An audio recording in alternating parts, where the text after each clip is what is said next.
Don't pause. Press play. Don't pause. Press play. Don't pause. Don't pause. Press play. Press play. Press play. Press play. Press play. Press play. Press play. Press play.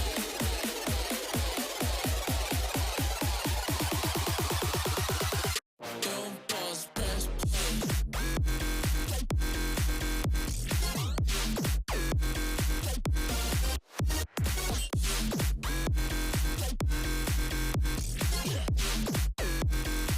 I wanna hear what you got to say. Press play.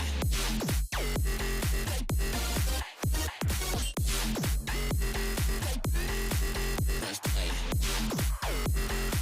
I wanna hear what you got to say.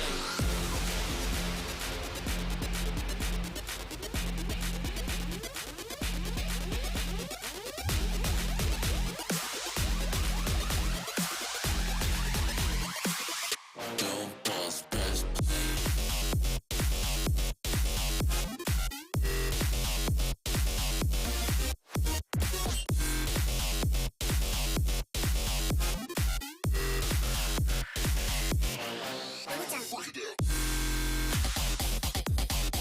Press play.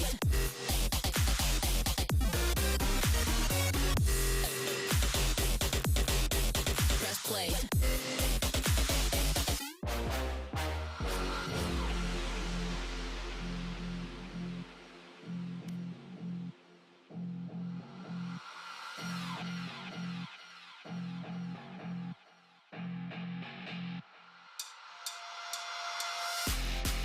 Don't pause. Press play. Don't pause. Press play. Don't pause. Press play. Don't pause. Don't pause. Press play. Press play. Press play. Press play. Press play. Press play. Press play. Press play. Press play.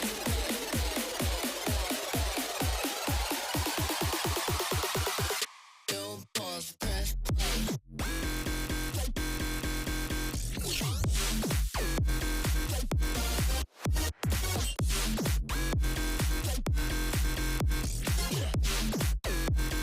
I wanna hear what you got to say. Press play.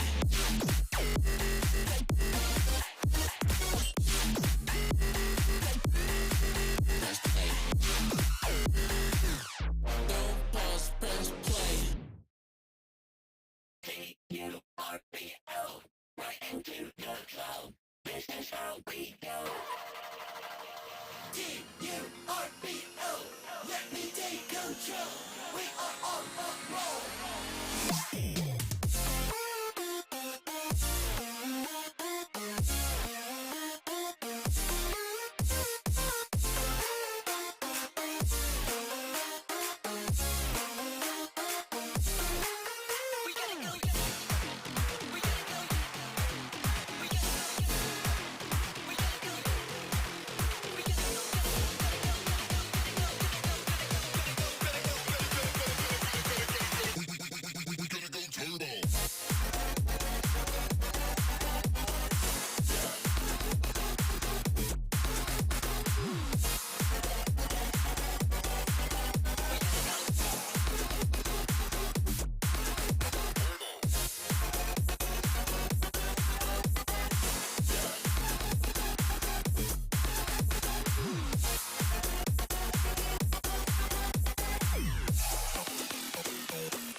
And gentlemen, it is Sunday Fun Day. Welcome back to the Newell, and we've got more Valorant action heading your way. It is the second week, or technically the fourth round that has dawned upon us. We've started to actually get a bit of a sense as to where the majority of these teams in the varsity stages actually fit within the standings. We've gotten a bit of a taste last week as to how some of these squads actually play, but for the time being, we've got plenty of more discovery on our hands. As always, my name is Mr. Door Emoji, as also known as Tudor. Alongside me, I've got my wonderful co-caster who is, well, as most of you guys already know, the boomer of the two of us, Mr. JP himself. How are you doing, John? I am good and always here to carry the poor Zoomer generation through all of these casts. I have the veteran experience and the veteran voice to carry all of my dulcet tones across to the colour caster position to try and give you some technical analysis while my colleague I'm actually going to point the right way this time, which helps.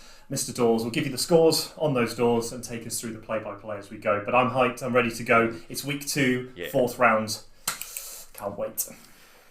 Definitely so. Loving the rhymes, by the way. We've got plenty of action heading you guys' way, but for the time being, let's actually go ahead and draw our attention towards the two teams that we have lined up for our initial matchup this evening. That is Apes Together Strong, that is going up against Arctic Foxes and Twitch Chat. I've already confirmed with production and management that unfortunately we cannot get the lovely scene from Planet of the Apes where the monkey says Apes Together Strong to be actually shown on stream. So if you guys can spam with Swift Rage, that would be absolutely banging. And on the other side of the spectrum, we have got Arctic Foxes. Now, we have done a little bit of past research over the past couple of rounds and to see how they've been performing, and I think it's probably best to say that they might be looking a little bit worse for wear. They started off relatively strong, going up against, if I'm not mistaken, that was Brunel, pushing it all the way to overtime, but ever since then, they've been hitting a downward trend. Yeah, and I think the Arctic Foxes have run foul of the top teams in the tournament as we were having a look at the actual matches as I'm going to pull it up on my side monitor and talk them through, but in round 2, they took on, obviously, Brunel, which, again, Brunel have shown up to be a team which is a little bit inconsistent. They do have moments of brilliance, but then they have also moments where they seem to switch off and forget that they're actually playing the game, and they have actually been punished for that in other games. And then, unfortunately, they ran into the Mighty Stags, which is potentially one of our top teams in this current varsity tournament, especially after week 1, where they got absolutely obliterated 13-1. So the big bounce back week needed for the Arctic Foxes. They're up against Apes Together Strong, another team that has really struggled. 1 and 2 at the moment, taking a couple of hard losses whilst having a close game. Both these teams, it's a big week. They need to get back on track. They need to start picking up these victories. And if the Arctic Foxes that have had that slight downward trend, you couldn't ask for a better opponent to try and bounce back against someone else who's also been struggling. And we'll have to see, because again, at the end of this varsity series of round robin games, top 8 gets cut. We lose 4 teams, and you don't want to be in there. The main thing I do want to point to that is you may be 0-3 to start with, but that doesn't mean you're out. Not like a traditional tournament where we cut to top 4. We're cutting to top 8 teams in this event. There's only 12 taking part, so 0-3, you're not down and out, but you need to start winning them now, sooner rather than later. Yeah, definitely. I mean, me personally, I would actually want to try to draw in some similarities with Formula 1, but unfortunately right here within the Varsity Series at the Newell, there is no such thing as best of the rest. As you stated, those lower 8 teams, if they don't make the cut, that is simply put, they simply don't make the cut, which is very, very unfortunate. But once again, as things stand, we haven't necessarily seen these two squads on stream. This is going to be their first debut right here on twitch.tv/The Newell. So there's still a lot of unanswered questions, which I hope we will gain the answers to as the night actually progresses. For all we know, Arctic Foxes, they may have been struggling over the past couple of rounds simply because of the fact that they are a team that loves to perform, or actually can perform under pressure, albeit the pressure actually being them being streamed right here on the main channel or something else. So obviously we did start to see that downward trend in Arctic Foxes' overall results, but hopefully the fact that they now have their opportunity to shine right here on the main channel should give them that positive boost to be able to actually bring out the best performance that they can. Yeah, and it's something I wanted to jump on just there. One of the points you did make is they clearly are a competent team. Like, we broke down the top 12 teams from over 35 teams out of the winter split. They beat out some of the other potentially great teams, like AUE Rave didn't make this top 12 cut. and they were predicted to be one of the best teams coming into that winter split. They fell apart at the end and they weren't able to convert that. Whereas the Arctic Foxes, although we're seeing this 0-3 start, they're clearly a competent team. They are. And as much as we say, and I think it's one of the things, and it's as similar to be with the Apes Together Strong, they've always been there or thereabouts, but they've never been at the top end. They've never been at that sharp end of top 4s, top 5s, so we haven't really ever seen them on stream. So this is a real chance for them to get that exposure to effectively the live arena, although it being online at the moment due to the pandemic we're in. But it gives them that real opportunity to really kick things off and try and show that they are a team to be reckoned with, not just in this tournament, but going forward into the summer and autumn and winter splits going into the end of 2021. They need to start putting a statement together now that they're a top team, they can hang with the best of them, because again, teams like the Mighty Stags, Cecil's Finest, we're seeing them putting together undefeated records of 3-0 and 4-0 currently. You cannot afford to be losing out too many to those teams. No, you definitely can't. And well, what else can we actually say for the time being? I mean, at the end of the day, it is also a bit of a precarious and interesting position that these two squads find themselves in. Obviously, not having been featured on the main channel means that they might not necessarily have a lot of footage or a lot of VODs to actually review to help better themselves in general. So obviously, we know for a fact that this match is bound to be relatively close. These are relatively middle-of-the-pack squads for the time being, with Arctic Foxes unfortunately being dead last in the current rankings for the time being. So whichever way this match actually ends up, whichever way you slice it, it is actually going to serve as a really, really... what's the word that I'm looking for? A really, really beneficial learning experience as the season progresses. Yeah, and we've just had the news through of what map they're going to be playing on. They're going to be going on to possibly one of the most punishing maps for misplays and mismanagement of communications. We're actually going on to Ascent for this best of one today. And Ascent was definitely, when it came in, was one of those maps that people were really scared about. We know all about how powerful the operator has always been on this map. Huge, long sight lines, especially through mid. But also, it's so, if you do access a bomb site, it's so easy to hold. If you can put your players in the right position, you can really punish teams if you catch them unawares.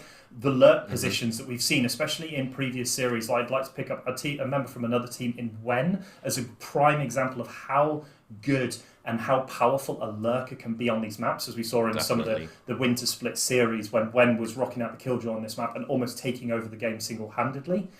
It's one of these maps that if you can catch your opponent and you can start to snowball your advantage, play with the confidence, and I think, and I'll get onto that point in a minute, because I think that's going to be a key point, Ascent can be really one of those maps that you can punish mistakes from the other team. But both teams, despite not having the perfect records that they want coming into this 12-man round robin, they really need to hit the ground running, and they need to play with the confidence that clearly they can show.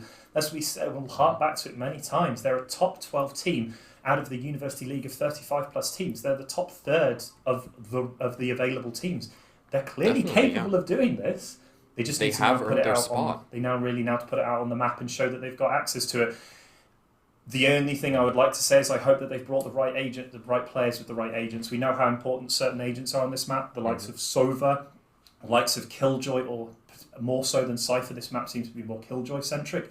So I would expect to see Sovas, Killjoys, probably Reyna and Jet. Having that movement ability is really important, and especially if you're not playing into a potential Cypher, Raze loses a lot of prevalence against, say, a Jet and a Reyna. And then it's just how you fill out the rest of your comp. It's what smoke agent you play. I personally prefer Omen on this map because I think you need to use a lot more sacrificial smokes just to deter enemy pushes, and Brimstone doesn't have that availability. But again, we've seen last week there was a huge amount of Brimstone coming out, except in the last match where we saw Omen come back out. Both those agents have had significant changes, or more Brimstone more than Omen, but it depends on comfortability and what teams think that they can really play into this. Again, certain agents I really expect to see. Sova, Killjoy, potentially Jet and Reyna, and then it's what you fill out as your smoke agent's always going to be the question, because I think that comes down to what your controller wants to play. Is he an Omen player? Is he a Brimstone player? I don't expect to see Viper in that role.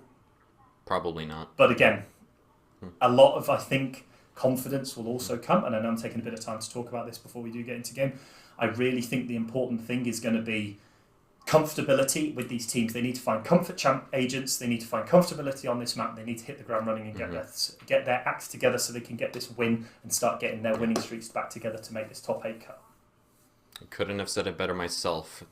Haven It is arguably going to be one of the most It is arguably one of the most interesting. Oh no, wait! I actually confused the map ends. I completely misread that in the live chat. Apologies. I thought we legitimately had Haven on our hands, and I was like, "Whoa! It's been so long since I've casted Haven. I can't remember actually having done it before." Question mark? Question mark. But Ascent is where we are going to be heading off to, a map which we saw only a single time last week on stream. The other two matches were both played on Bind, so it's good to be back right here on the floating, destructed, I don't know what the heck it is, but obviously, for the time being, the agent picks are coming out. We are starting to see those Sovas, those Killjoys, those prominent operators or agents. I keep on mixing up operators and agents, pardon me, that you were predicting to be brought out, so continue to walk us through the agent pick phase. Yeah, and it's interesting that they've decided to go... I'm not exactly sure to pronounce it, but MI has decided to bring out the Breach rather than potentially the Reyna. We're seeing dueling Breaches again. Breach had a massive buff pre-Act 2 with going up to 3 flashes and having that better strength. But again, we're seeing the traditional Smoke Agent, Sova, Sentinel. They've decided to go dueling Sentinels, different types. They've also decided to go on different smokes, so that'll be interesting to see. But also the things we're expecting to see. Sova, Jet, of course, coming out for the 2 carries in Jublu and Kija. And I really want to see basically who takes over the control of this map. And I think that's going to be the really interesting side of it. We've seen the Arctic Foxes starting out on the defense. I think one of the things that will be interesting to see as well is what they decided on this pistol round. We've generally seen at the pro level, people are really coming out with what's really referred to more frequently as the Frenzy meta. Basically, the Frenzy has taken over of this very top tier pistol round to be taken into. We've only seen 2 players picking it up so far. The Classic has received a number of nerfs. Its jumping accuracy has been reduced. Its long range right click has also seen a nerf. The bullets go much further apart. And the Frenzy just fits into this really niche thing that it can get light armor and a decent pistol that you can run and gun with, and that's always going to be one of those powerful things. But 4 seconds to go as we go into round 1. Two Doors, I'm going to let you take it down. I've done my bit of talking. It's now your opportunity to take us through this first round. Definitely so. I will grab that virtual microphone away from you, my good friend, for the time being, though. Well, Arctic Foxes, they've clearly got a different overall philosophy compared to ATS, but opening things up, that is Cyber, and picking up one onto Burn. Reader is going to find the second one onto Dragon right over there, so Arctic Foxes immediately on the back foot, and Jay Blue, unfortunately, his days are numbered. That drone came in at just the right moment, fed the information to ATS, and they were able to swiftly pick up that kill. So, a lot of early action, a lot of good early coordination coming out from ATS to gain the man advantage and the upper hand. How are Arctic Foxes going to respond? Yeah, and clearly the Apes Together Strongs have been doing a lot more research into this matchup than we have. They sat back expecting the Arctic Foxes to push, and they completely punched it. Killjoy hiding around the corner, picking up the first kill alongside Reader on the Brimstone on those 2 players pushing out from that B site, and it just meant that they put themselves in a 5v2 position. They didn't even push into mid.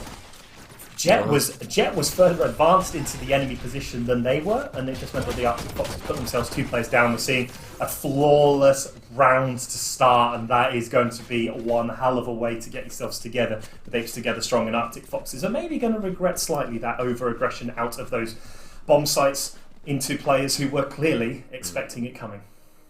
Definitely so. I mean, don't get me wrong, it was a really, really great effort from Arctic Foxes, but unfortunately enough for the initial entry over towards the spawn of ATS, they weren't necessarily all too close enough to be able to securely secure those refrags on time, because you obviously saw as soon as the initial Omen had gone down, the response was almost immediate. ATS, they read that situation so perfectly, in Arctic Foxes, they didn't even know what hit them. Yeah, and the Babes Together Strong definitely taking the more defensive posture, slowly pushing in, trying to get that information before they go. And again, they're on weapon advantage. We're seeing SMGs out here rather versus the Classics that are still on the side of Arctic Foxes.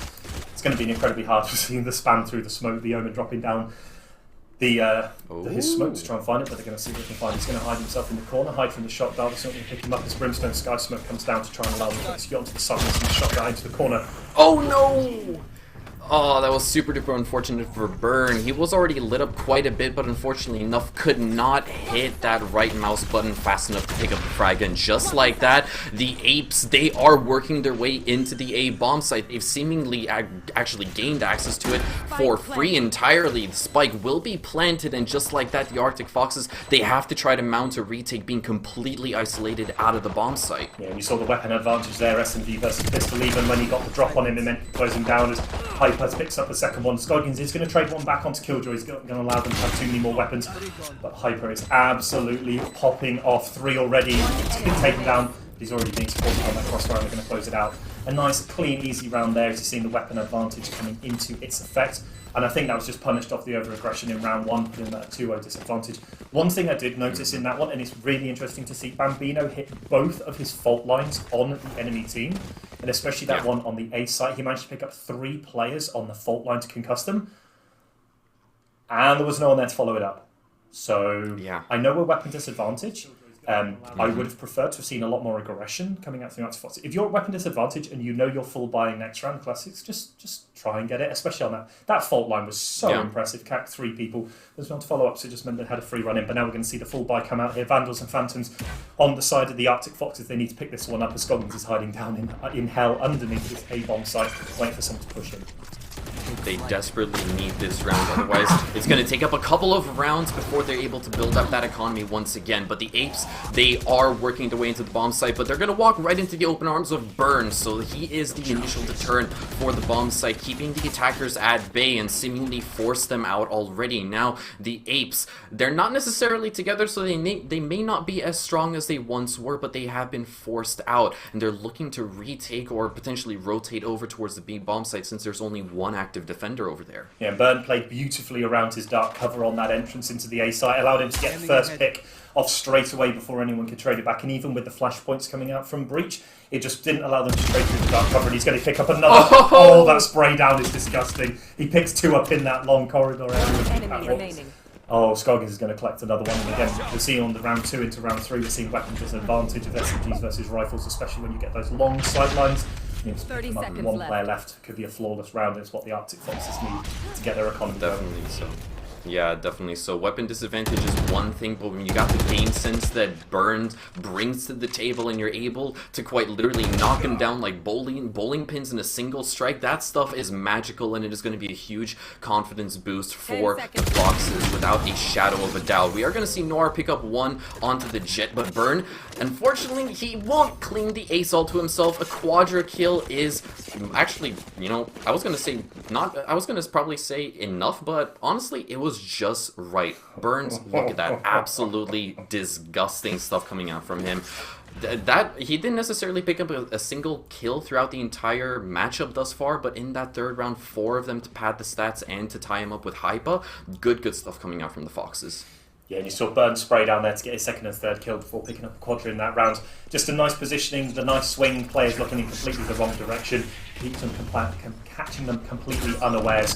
But they're going to find out where Raider is, I'm not sure how you pronounce that one, we'll go with Radar, but he was able to be found with that Sova dart. Let's see Breach pushing up, see if he can find some of Sova's utility. As the drone starts moving in. It is going to confirm that pizza in the alleyway market is clear for the most part. There is one person that is sat over by the middle door, but I'm not exactly sure if they have cleared out the garden connector over by the top of mid. We do see Burns, once again, playing this exact same position. He has to ensure that he doesn't get too antsy like the previous time, because he was shut down relatively quickly. Speaking of getting shut down, there goes Cage, immediately wiped clean off the face of the earth. An outstanding entry coming out from the Foxes, but the Apes, they've got a response. They're going to shut down one of the players of the Foxes, and we're back at an even playing field. Yeah, as we're going to see the start towards the A execute here. The preferred bomb site generally, especially with that trade out in mid. Bambino getting that first kill, but then being traded out. Beautiful headshots traded there. Now the Burn's going to get pushed back to get taken down by Haypa, so see if they can push it off of that. Scoggins hiding behind Generator in that sneaky position. They're going to go to heaven, see if they can find the Fallen Dragon's going to take down Noir as he goes in. Fallen Dragon, he could have probably been met with a couple more kills, but he'll take 1 first troubles without a doubt. But how does he get away with that? Oh my goodness, Dragon had absolutely no business winning that gunfight, and that could potentially make or break this entire round. Arctic Foxes, they found themselves on the back foot, but it's an even 2v2 scenario. The smokes are going to be dropped, and so will Dragon. He drops right down to hell, but he will be shut down, and just like that, Cybran cleaning things up with a triple kill. The cherry on the top for the Apes once again reassert their dominance and reassert their lead in this matchup. If you are Haper after that round, you're going to be going to your team. Thank you very much for that, because I have no idea how he didn't win the gunfight against Fallen Dragon, who ran with his knife out, managed to get his weapon out and still win that gunfight of the Trading Sovas. Really impressive there, as we're now seeing. Unfortunately, the Arctic Fox is forced onto this save by and obviously on the side of the Apes Together Strong, they just have the weapon advantage. Obviously, Jet now has a pistol, obviously looking for the ult orb to try and get access to the Blade Storm, which will just put them in a position where it actually doesn't matter if they don't have a weapon. But Shorty on the side of Burn. We've seen what Fornic can do with a shotgun. Have to see if Burn can sort of reiterate what the Omen can do at close range with these shotguns. They're going to see if they can find anyone to go around the corner. Oh! Okay, well, he definitely took a page out of Phonic's books right there. Will shut down Raider, but the trade is actually instantaneous coming out from the side of the Apes. But look at that, a massive kill coming out with the share from J Blue, so that the Arctic Foxes can once again regain the man advantage. This time around it's a 4v3 scenario. Lovely entries were trying to be accumulated on the side of the Apes, but they were simply shut down so effectively by the Foxes. And this is a save round as well on the side of the Arctic Foxes. They've cleared out 2 players, and I'm full. Sova is lit. He's taken a headshot already from that Sheriff at long range. He's going to be pretty much out the fight. He gets caught. He's going to get traded out. So it's one full strength, one lower to go push into this frenzy, see if they can take them out. The weapon advantage is going to matter for nothing. Oh my goodness. The Arctic Foxes, they have finally found their stride, and they are certainly hitting it. We talked about them actually coming into this matchup, hitting the ground running, and it took them a couple of rounds to find their strengths, but coming right off the bat of that eco round, absolutely massive, denying so many rifles on the side of Apes Together Strong could potentially throw a wrench into their overall economy, since they have built up a bit of a bank this time around, but unfortunately it's not enough for a full buy this time around. And now, well, Arctic Foxes, they might have the round disadvantage, but they are certainly in the driver's seat. Yeah, and if you're on the side of Apes Together Strong, you've got to be scratching your head after how you lost that one. As you're now the one on the defensive rounders. We're going to see flashes come out. Julian's going to pick up one. Can he get the second one through the wall bang? But he's not going to find it. But a good trade there, taking some damage off, although they're going to be trading back on a decent amount of damage from the shot darts. Not expecting 5 players in that A corridor area as he dashed out through the flashpoint from the breach, using the well-known jet dash combo into that area, alongside generally an Omen Paranoia, but instead using the flashpoint from the breach. But Bambino is in a beautiful position as Burn picks up Kija on that. He's looking for a second, but oh no, Noir with the Sheriff is going to shut him down in response. Bambino may have just lost his opportunity to pounce. That is absolutely massive for the Apes. Shutting down the player over by Wine over there means that ATS, they have direct access to the bomb site, and now Fallen Dragon, he's got the Odin in hand. He's looking to cause some chaos, but unfortunately for the defense, they're isolated over towards Heaven. The wallbang is actually going to be successful. Shutting down Cybran this time around is going to even out the odds ever so slightly, but they still have a spike to defuse, and they don't have access onto the bomb site. But Fallen Dragon simply putting that Odin to work is going to find another first troubles, and he's going to use the shock dart as well to clean up Hypa. His, what was the word that I'm looking for? The moment's gone. It doesn't matter. Arctic Foxes, an absolute massive retake onto the bomb site. Yeah, and it shows you why Sova, and it's like Jet goes with the Operator, Sova goes with the Odin. The ability to find players and then wallbang them, especially on this map that has so many wallbang abilities, as we've seen the Paranoia go out. Able to only find one on that first one, but he wasn't traded back straight away. But this Odin spray here, taking out the first player, taking out, I think it's Cybran, taking them out early, and then being able to trade out and get another kill through the box onto Noir. Was again, just allowed them to open up the round, and then the shot dart to finish off the final player. Basically allowed them to win. I thought we were going to be in the position where we were saying, oh, another frisky round, not what traders want to be going back, but it didn't matter. They managed to find them through the shot darts. Recon darts destroyed, and then spam through the wall. He's going to pick people up. Jubilee's going to push out, deal some decent trade damage out onto the Killjoy. That wall is not wallbangable, unfortunately, for Cybran.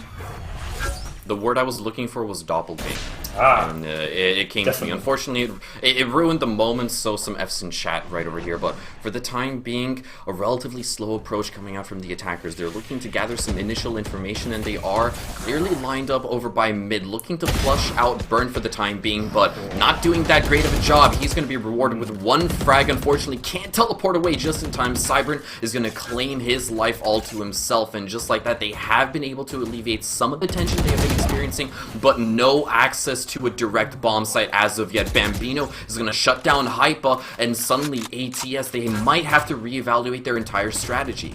Yeah, just being able to be picked off one at a time, not traded back, unfortunately. Cybering down at 37 health, although Bambino on the Arctic Foxes is also at low health. 3 versus 2 healthy members makes this so much harder to push into, as Jubler's going to take out Cybering low. He knows there's a breach there as well. He's going to pick up Noir as well. Let's push in with a beautiful headshot from that Vandal, and Radar, last player alive with a hope and a dream. He does have the orbital strike available, but I think it's a waste now. You're 1v4. You need to try and get whatever kills you can before you potentially lose this round, and it goes to 4-3 to the Arctic Foxes.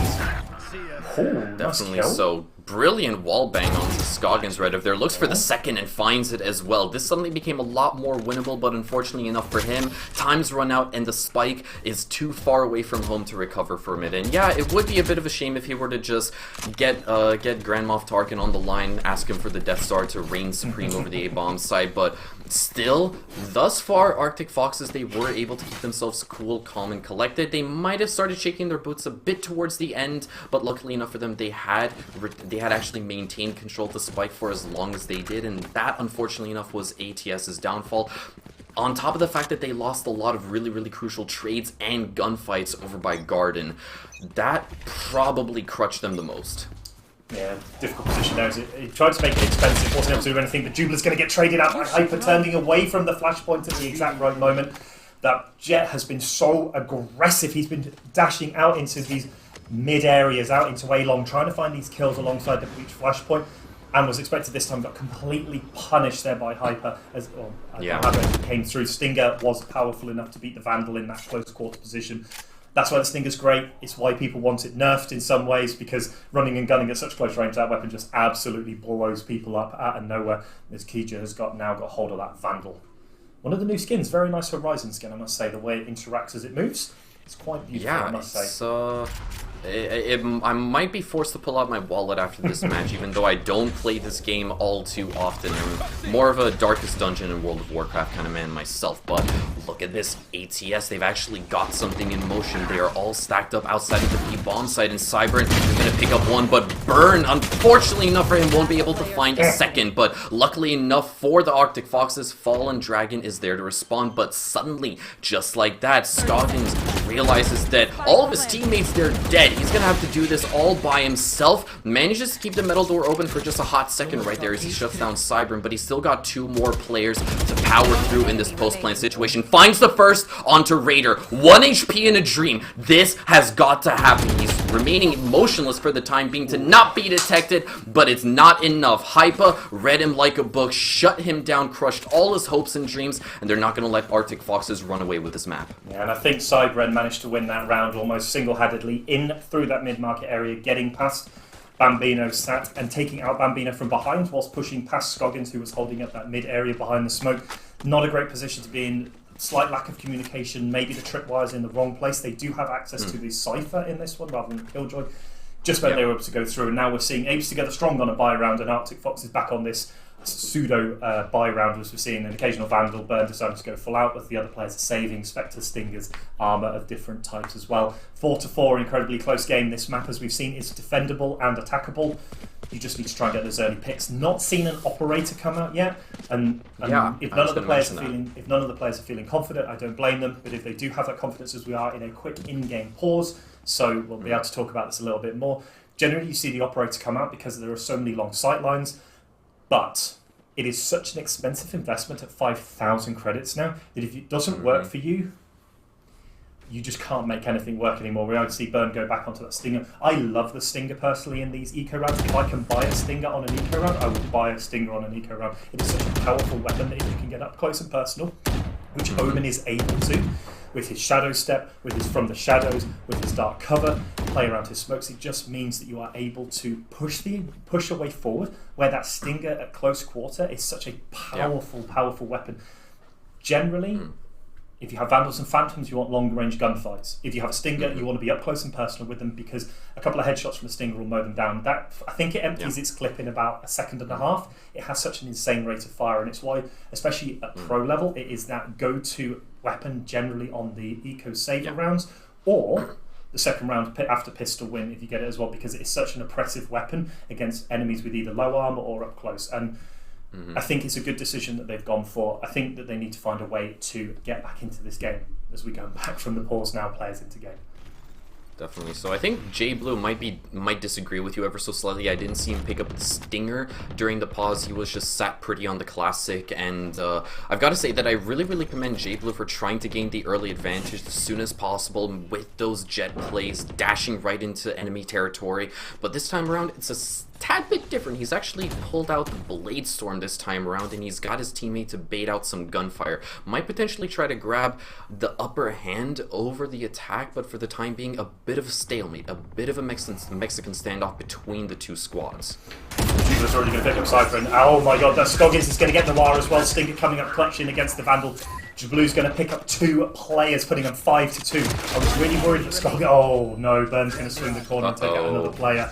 That fault line was incredible, and Playfair know exactly where he is. He's going to trade one out, but Fallen Dragon's going to mow him down with that Odin. And I think that round there was pretty much built off the fact that Scoggins put himself in a 1v1 situation around the corner from Noir and was able to win it out with the Stinger. I mean, I can't hold it against Jablu. No. Double kill to start early, dash back into safety, and you're at 5v2, and even on a saver round versus rifles, you're very rarely going to lose that one, and they were able to close it out on a almost flawless victory. But getting those weapons now, and again going back to the other side, this is the problem with the economy now. Teams are almost having to, if you don't win back-to-back rounds, you're almost on eco every single round, as we're seeing that eco now from the side of ATS coming into this one. Definitely. So we have seen J Blue go for these really aggressive plays through mid time and time again, and I would have honestly thought that ATS would have picked up on it, but for the time being, they've got another headache to worry about, and that is very clearly Burns. He managed to get that early pick really dominantly. I was not expecting that whatsoever coming out from Burn, but look at this J Blue. Oh, he manages to catch Cybern on the reload. That is so unfortunate for the Killjoy. Salvages a Frenzy as well, and just like that, ATS, they are basically being forced back into their own spawn. They're not being given a single inch to work with Noir trying to push up towards Pisa will be promptly shut down by Burn, and now it's all down to Hypa to try to make some plays. Manages to pick up Bambino for the time being, but it's still a 2v4. Make that a nothing. Make that a 4v nada, as the last 2 remaining apes will be cleaned up so swiftly. Yeah, and Arctic Fox is completely shutting down the eco round there. Played really nicely between Jablu and Sova, with Fallen Dragon sending out that drone in advance. They've got to assume the enemy's on an eco-ish run. This early kill from Burn was incredible, seeing it just as the smoke goes down. Masterful. But this trade is beautiful. They hear the frenzy spray, they know there's going to be a reload, able to swing almost for free and get that kill, and then Burn picking up Noir before the flash comes through. Some really clean play on the side of Arctic Foxes. And again, as we said, these are top 12 teams. They are really starting to show their class, that they can hit these crucial shots to pick up the rounds. As you can see, the first player coming around the corner, and Jablu is going to clean out Raider, and that's the smoke's gone. That's going to make it much harder for Apes to get the strong to execute on a lot of these sites, although they are going into the Cypher now. Man, that was just a dome and a half. Oh, yikes. I'm not exactly sure how ATS are going to recover from that, but chin up, lads.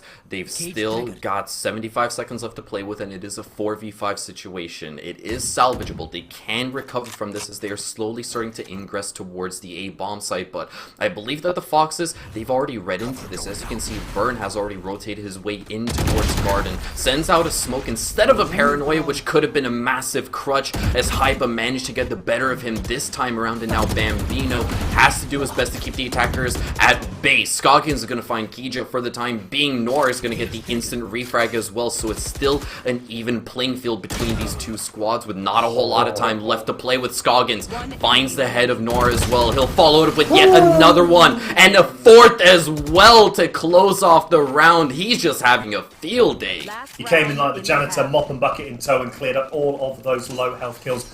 That drone was beautiful. It showed them where at least one of the players were pushing in through that into that garden area as we see a beautiful pickup by Jablu to start off the round. Beautiful clean headshot, and you're seeing the disadvantage of losing out on smokes. You just can't push into sight. There's no way of closing sight lines, and Scoggins completely punished that with a beautiful 4K to close out that round. 7-4, final round before the half. Arctic Foxes won this 8-4 after the first half of this game.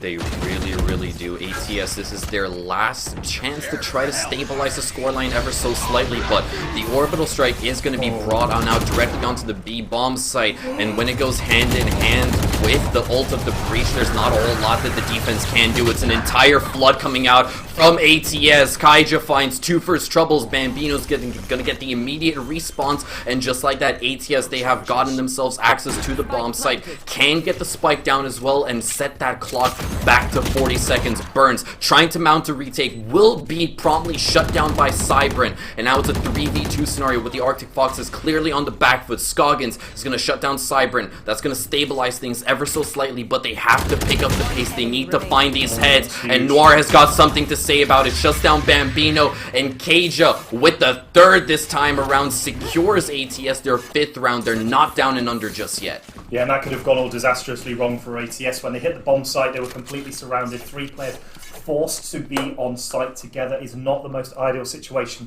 but no ult available for Fallen Dragon meant that he wasn't able to punish 3 players being stuck on site, and it just meant that they were able to play the 1v1 duels.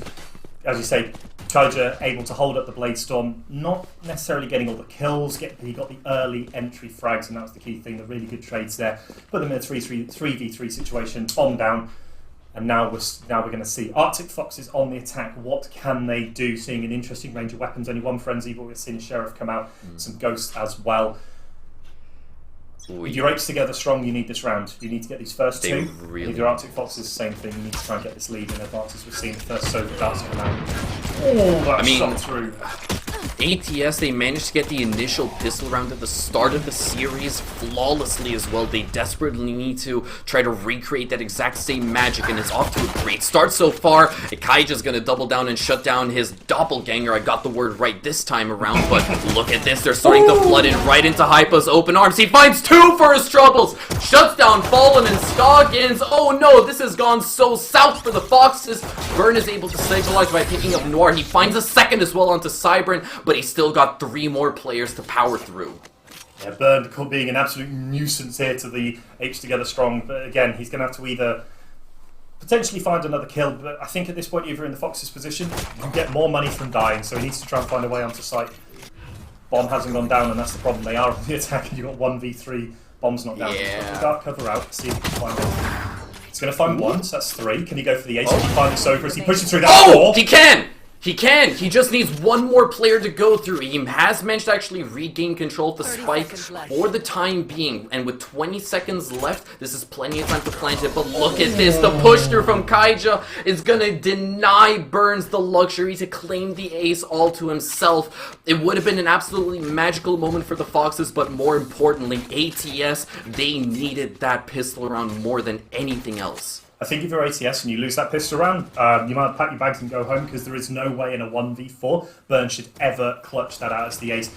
But he manages to take out Noir in that long corridor. He then manages to take out Cybrin, no idea how, without being traded out by Kaija either. And that, to me, was potentially the mistake that could have lost Apes Together Strong the round. The Jet didn't trade out that kill on Cybrin, and it just allowed then Burn to just walk around the site, taking out the other players. But now, attacking with minor weapons is going to get flashed out of that catwalk area to start with. We're seeing Stingers and Spectres across the board here for Apes Together Strong. Obviously, for the time being, this is ATS's bonus round, so obviously I'm going to have to throw the majority of my money towards their side, as they will have to walk away from this successfully. Otherwise, they could be in for a world of hurt. For the time being, though, Noir is chucking out a ton of utility that may have seemingly gone to waste for the time being, but look at this. The Foxes, they've already worked their way into the bomb site, seemingly uncontested as well. They're able to get the spike down and immediately throw us into a post-plant situation with all 10 players still kicking. This is all you can possibly ask for if you're on the Foxes. Get the 300 credits each. Oh, Bambina's going to find 1. That's huge. That's money out of the hands of the Apes Together Strong, but the spray down in Heaven's going to close out 2 players. Jablu's going to find Cybrin on that flank position, but 3v2, they're on the bomb site at the moment. They do have Stingers in hand. They're going to try and work their way back through these smokes. Oh no! He's going to be... Oh no! That was so narrow. Oh, it's so good of ATS to have actually been on their toes the entire time. The quick responses were just right. If they weren't able to have actually shut down the jet creeping in through that smoke, it could have played out completely differently in that post-plant scenario. Yeah, and I think Jet potentially completely missing out on where that bomb was actually positioned, spraying to the potentially the wrong side. I think if you're in that position, you actually push through the smoke completely and take the risk of the gunfight. I think had Jablu pushed through, would have got the free kill out onto Kaija and potentially then puts them in a winning position. But the key thing, they got 1,500 credits across the team, and they got 3 kills, which means that they're buying now of rifles into a potential eco save here, not the bonus round that Apes Together Strong wanted. Arctic Foxes really need to take this one down. They need to close this out from 8 to 7.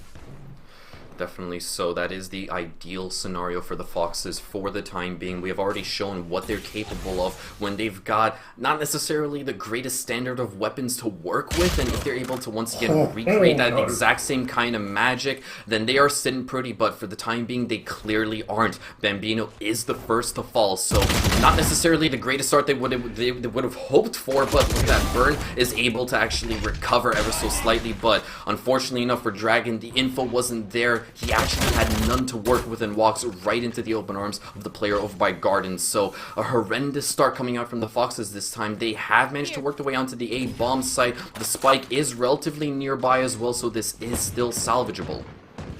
Yeah, not the position you want to be in if you're side of the Arctic Foxes, losing 2 players on a weapon advantage round. Especially Bambino losing out in the trade versus the Spectre. Very impressive, but Jablu's going to get one traded back out. Hyper's going to get Scoggins as well, and Burn flanking in. He needs to make this one work. He needs to find the players and get this done with only 20 health. He's going to drop down. He's going to find one. He's going to find... Oh no, he runs out of ammo! Oh no! Oh, that must be absolutely gutting. He could have potentially had it. We saw that he started off the initial spray to try to shut down the defuse, but if he just had 1 or 2 more rounds to work with, he would have had that. Oh no, he just couldn't get the headshot in, and Raider was able to come off the bomb and defuse it. I guess potentially what he could have done is gone for the diffuser first and then swung back onto Hyper, but he decided to go for the Sober first. But we are going to see the first operator of the match. Well, we were anyway. He's decided to sell it this time. Man, we got completely debated right over there. It would have been really, really interesting to see if ATS could have put that operator to good use and actually let their players do some pretty nasty work with it, but I guess we're going to have to wait for a couple of rounds. Maybe they'll change their minds. Dear Lord, that first shot done so powerfully. Took most of Burn's health away as Raider's going to absolutely below Fallen Dragon apart. Hyper's going to take down Burn. This is going from bad to worse if you're on the side of Arctic Foxes. 2 players down. You haven't even got onto the bomb site yet. No, they're starting to back away. They've already turned tail and they're working their way towards mid. For the time being, though, they at least have got that Cypher close by, not necessarily close by guarding, close towards the spawn for Overwatch, but unfortunately enough, it's not good enough. Just like that, Kaija is going to shut down the ultimate coming out from Jablu, so, yeah. I'm going to have to echo your earlier sentiment. Things have gone from bad to worse, but now they might just be unrecoverable. Yeah, this could potentially be 4 lost rounds straight on the side of Arctic Foxes, which means that the money on Apes Together Strong is going to be good for at least the next 2 or 3 rounds, full buyout, but Cybrin trying to find where 2 players lurking here. Scoggins is going to find Raider. That is a nice headshot. He's not able to find Cybrin. Going to close that one out. Bambino on his own, not able to find the one. Hyper's going to take the perfect swing and close it out. 4 players left alive from Apes Together Strong. Arctic Foxes will be back on the buy round this time.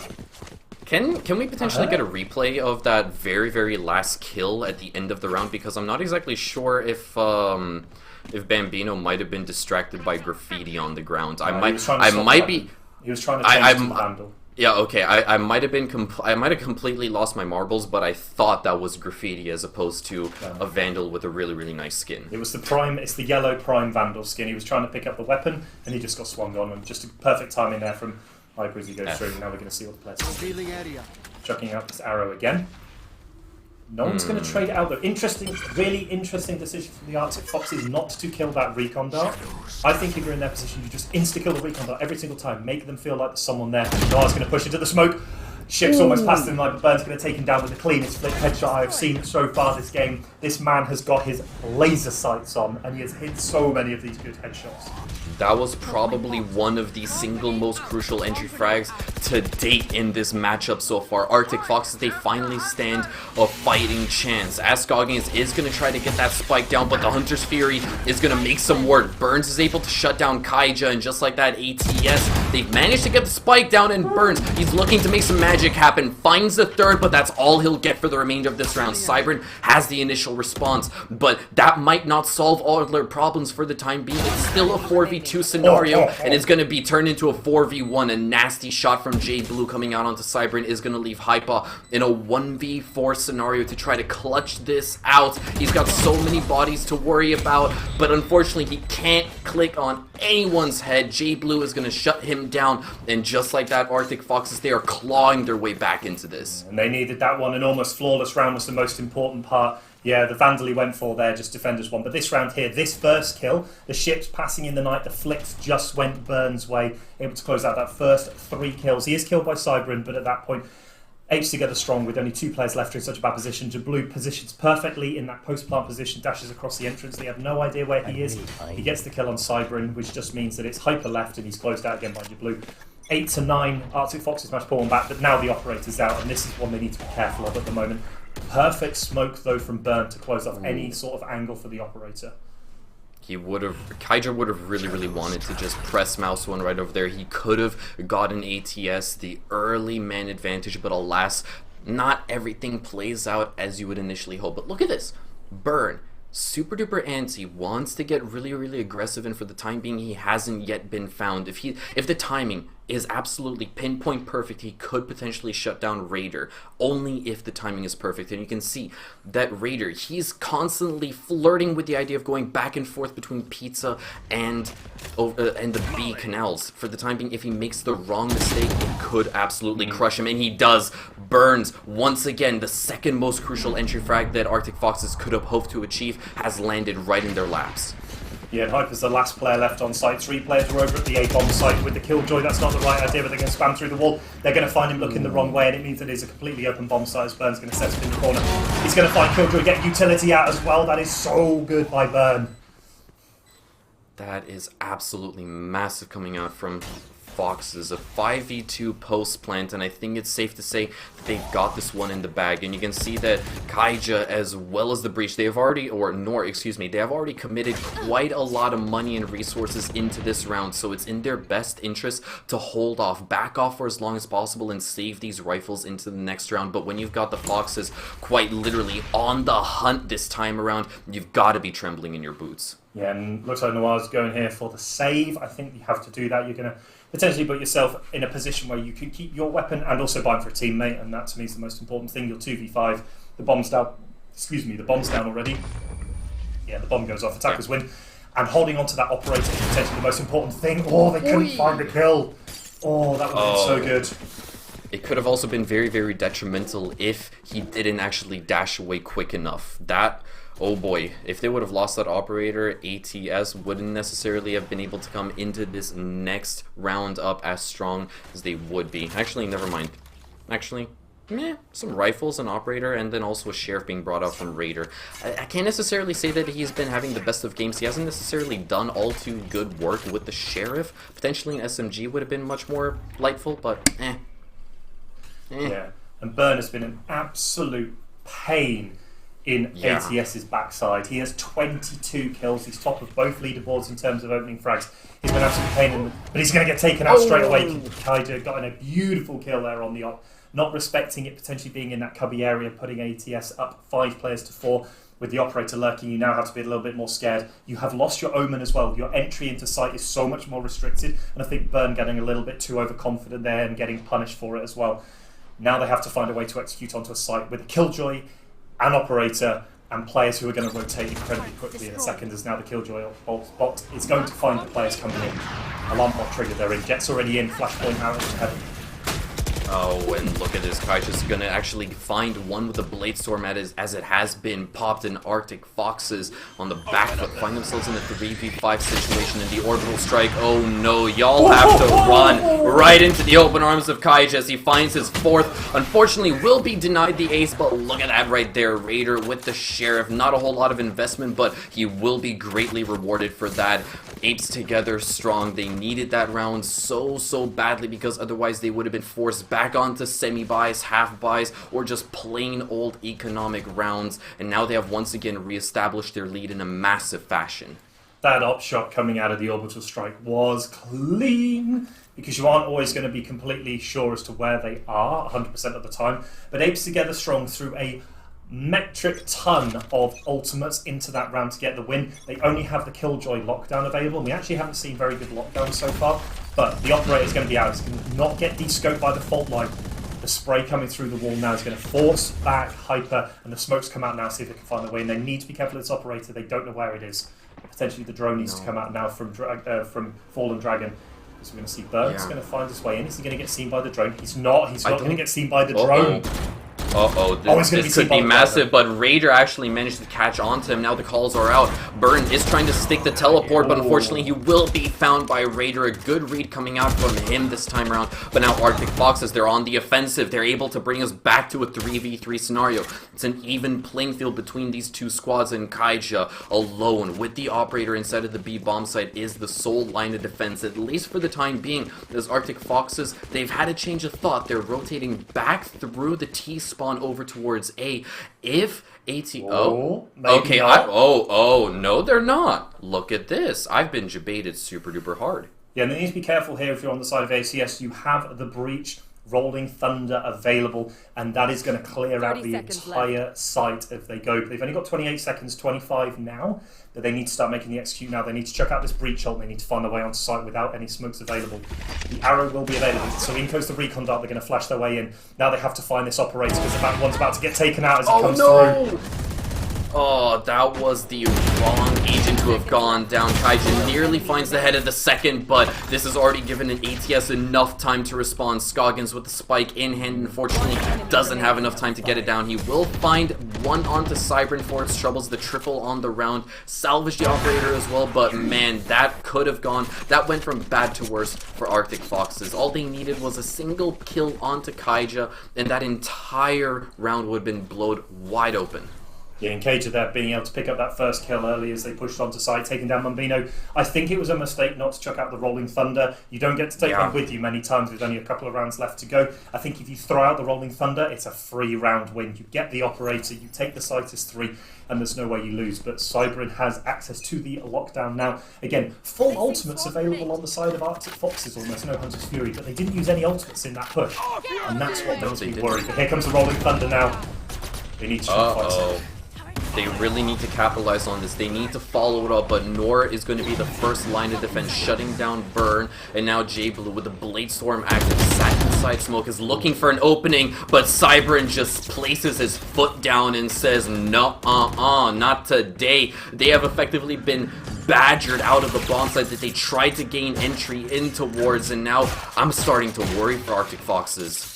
Yeah, so would I. The ATS defense holding strong there, and now they've got to try and find their way across this bomb site. Interesting decision that they seem to be grouping up rather than trying to play these default positions. It's allowed ATS to leave Hyper on the B site and not pull them across yet. Kaija is also stood out in B side mid as well, trying to locate where they are, but they're still on that A bomb site. They need struck by this turret. Absolutely hosed down by gunfire, but the fault line's good. They managed to find one of them.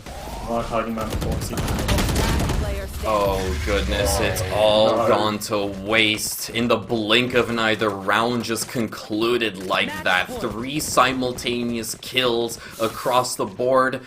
Every single time that I see like simultaneous kills come out, I've always got a bit of a bit, you know, it's like Order 66, the Jedis, they were all killed simultaneously, but I kind of came into this half-life. But either way, though, ATS, that was exactly what they needed because they've hit that golden number of 12. Arctic Foxes, their backs are against the wall. They have been running into the exact same concrete wall so many times and now find themselves staring down the barrel of a 3-round deficit. I'm not exactly sure if they have what it takes to claw back. Well, this jet push is insane by Pager. He finds out onto blue, and now the ultimate's coming out. Hunter's Fury can't find anything so far, though. Oh, that is unfortunate. A bit of utility gone to waste, but more importantly, as you stated, that Hunter's Fury not even able to tag a single player, just gone completely down the drain. And now Arctic Foxes, they're starting to run out of options.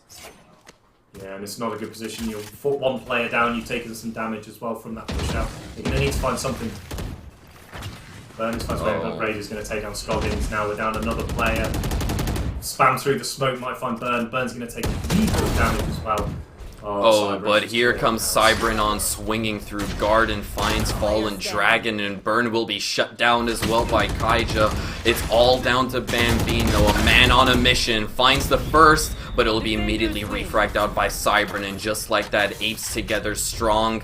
Oh man, when they're together, they can definitely pull off some magic. Take the first match of this evening on Ascent in a 13-9 fashion. Absolutely massive stuff to get themselves once again up on the rankings and just once again put themselves out there as a true team that deserves to be in the varsity division. Yeah, and we're seeing a complete separation of teams there. Burn carrying his team at the top of the KDA standings as well as the combat score standings, and Fallen Dragon just having a little bit of a nightmare game there, not quite able to put it together, right at the bottom of the leaderboards. And in some ways that was probably the story of this match. Burn being an absolute pain in the backside to ATS, but just didn't have the team around him to close it out. Some of the players just not quite ticking along and finding the frags they needed to close out that game. And Apes Together Strong managed to take it down, so they go to 2 wins. And unfortunately for Arctic Foxes, now 0-4 and a little bit more of an uphill struggle. But some glimmers of light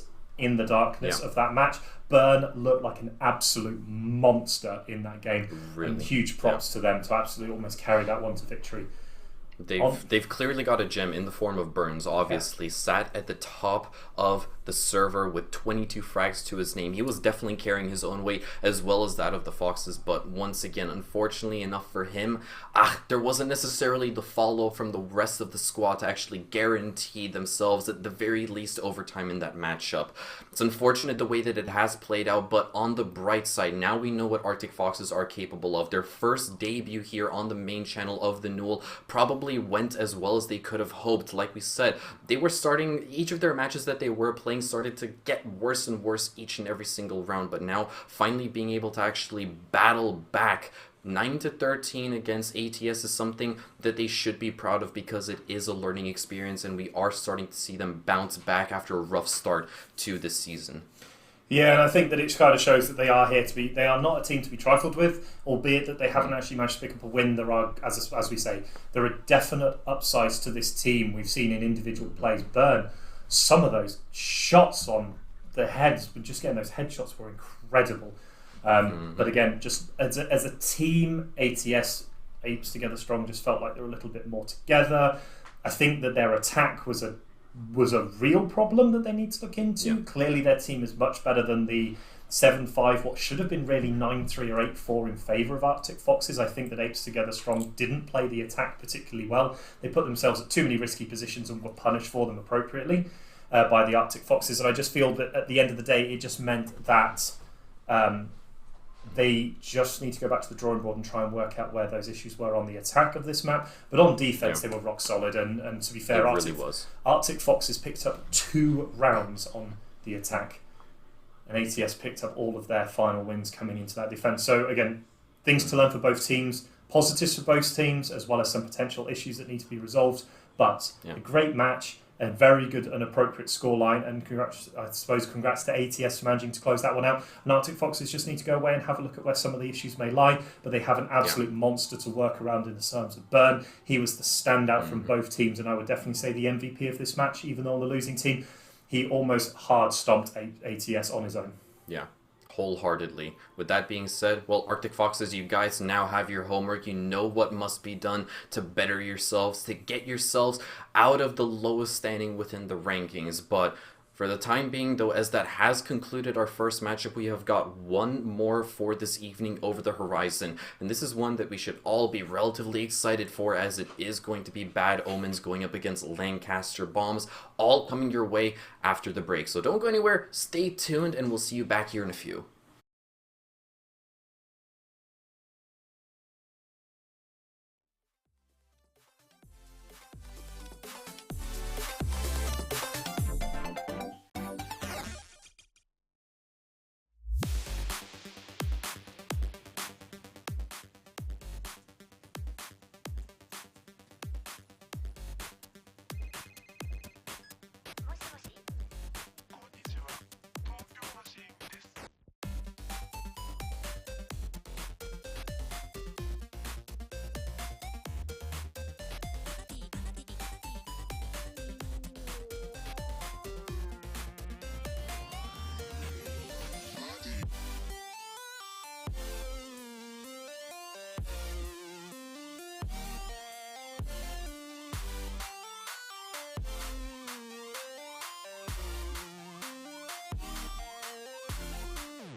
できた?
Don't pause.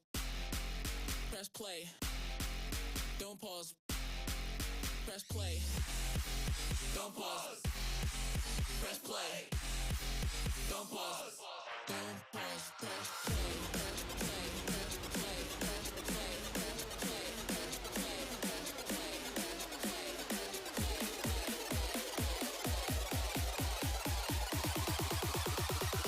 play. Don't pause. Press play.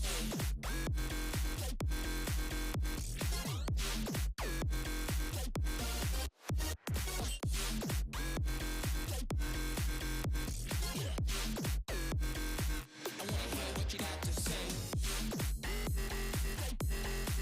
Press play.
Welcome back to Sunday Fun Day. Oh, we've been having so much fun tonight, but there is so much more to come. We just concluded our initial matchup right here on the Newell between Arctic Foxes and ATS. Apes together strong, but the next one lined up for this evening is Bad Omens going up against Lancaster Bombers. Obviously, we cannot forget that the beautiful people over at Newell aren't the only ones who are working their magic behind the scenes to make everything we do here on Sunday evenings possible. We obviously have to give a special thank you over towards Unite students as well as Logitech for just making sure that everyone is prepped with the best gamer gear there is out there. As always, my name is Mr. Door Emoji, and alongside me, I've got none other than JP, Mr. John, who is apparently only employed here to make me look good.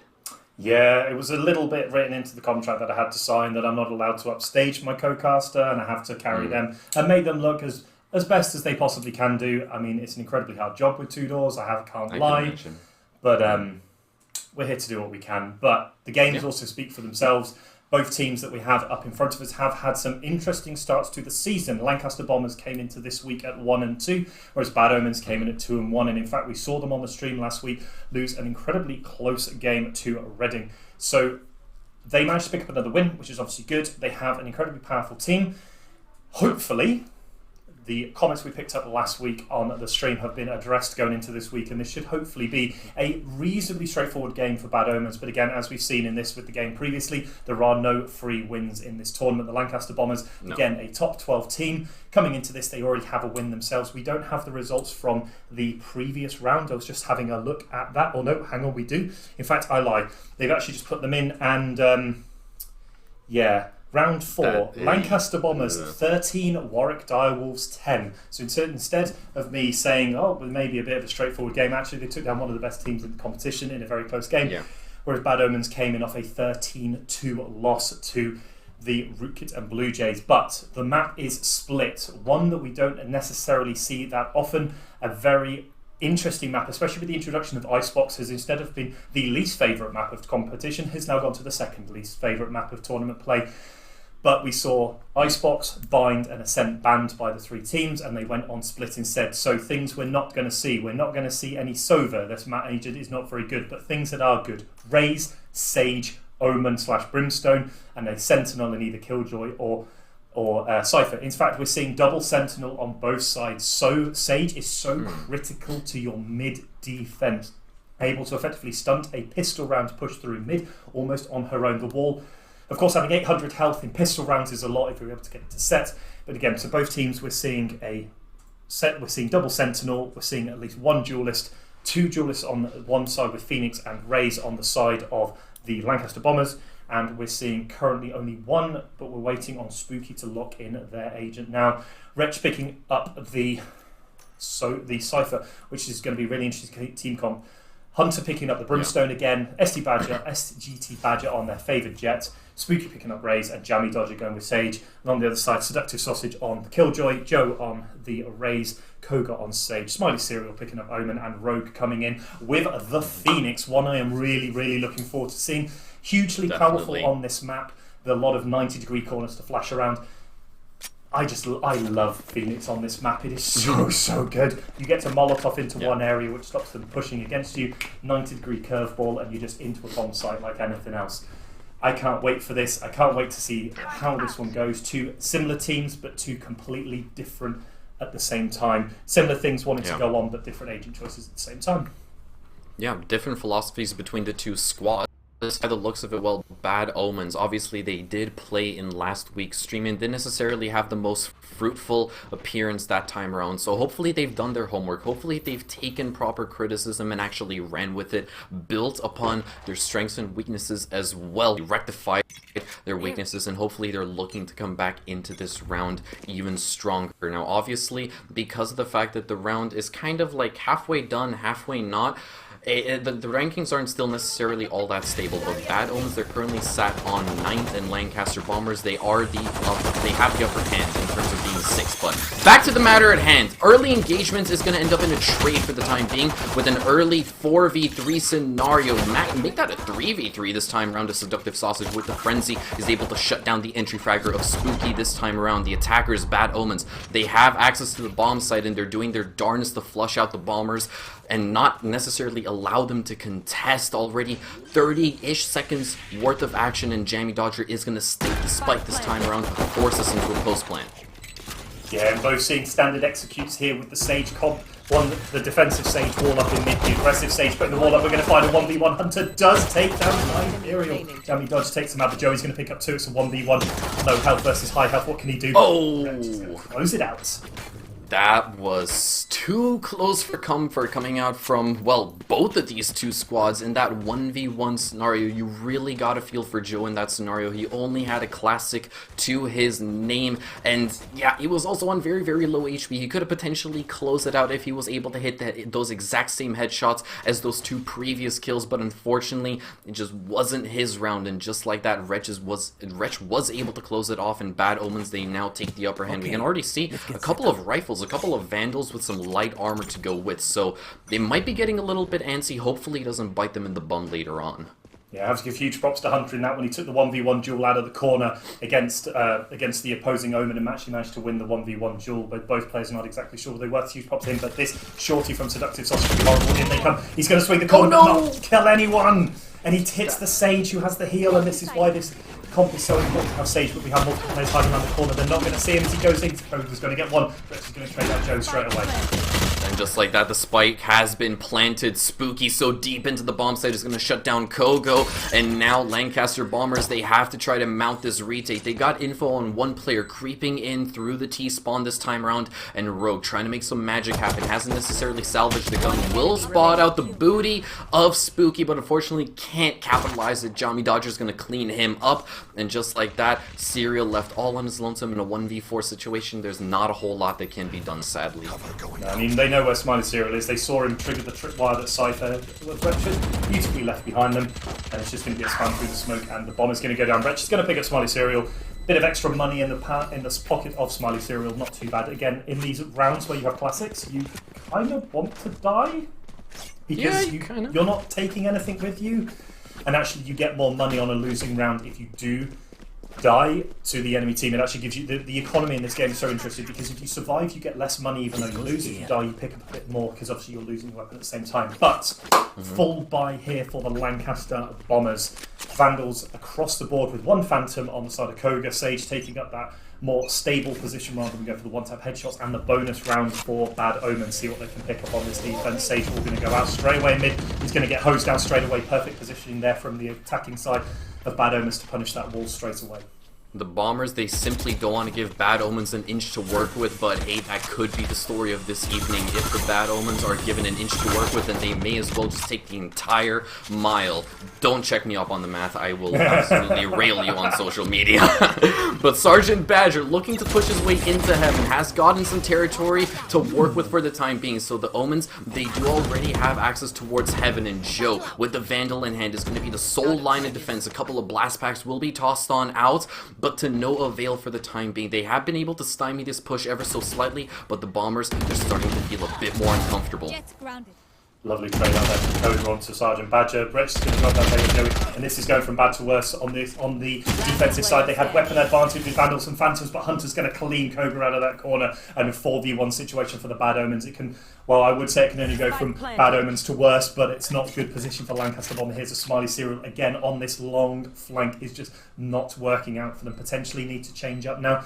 Go on a short rotate through their defensive spawn and try and get there as fast as possible, because they're losing out so quickly just in the individual gun duels, and Smiley Serial just has no position that he can do anything with when he's trying to do these long flanks, and his team is already dead. I mean, he is getting hit with a sense of deja vu. This is the exact same position he found himself in the previous round. Obviously, the main difference being that he has a weapon to work with, but once again, the man disadvantage is something that, unfortunately, the Bombers can't cope with in this situation. The best he can try to pull off is to save the rifle, but heck, Bad Omens are not even going to give him the light of day. Spooky is going to promptly shut him down, and for the first time in a while, John, we're seeing a team actually pick up 3 rounds back-to-back in the initial start of a matchup, something that we haven't necessarily seen all too often. Yeah, and that is just individual gun duel straight 1v1 winning on the side of Bad Omens. They're taking the individual 1v1s. They are taking what is we would refer to as this skill check. They are skill checking their opponents, and their opponents are being found wanting right now. Lancaster Bombers need to find a way to stabilise, but this time it's going to be an A hit. The 3 stack towards B just isn't going to work on this one. The first player's going to peek around the corner. Ooh, Sergeant Badger's going to be shouting at his teammate. He got in the way. He didn't allow him the clean shot, and now the rotate comes through. The raised grenade's going to come out. Not going to do any damage yet, but it's going to tag slightly. But it's not going to eco round. Boombot will also be tossed on up to no avail. Sergeant Badger lines them up, finds Rogue, but Joe, with the sniper rifle, manages to shut down the Sergeant himself, and Reg manages to find the collateral, shuts down Sausage, and Joe, oh my goodness, line him up and knock him down. Dodger's gonna double down and actually find Serial as well, and just like that, Bad Omens, they are steamrolling their way through the Bombers.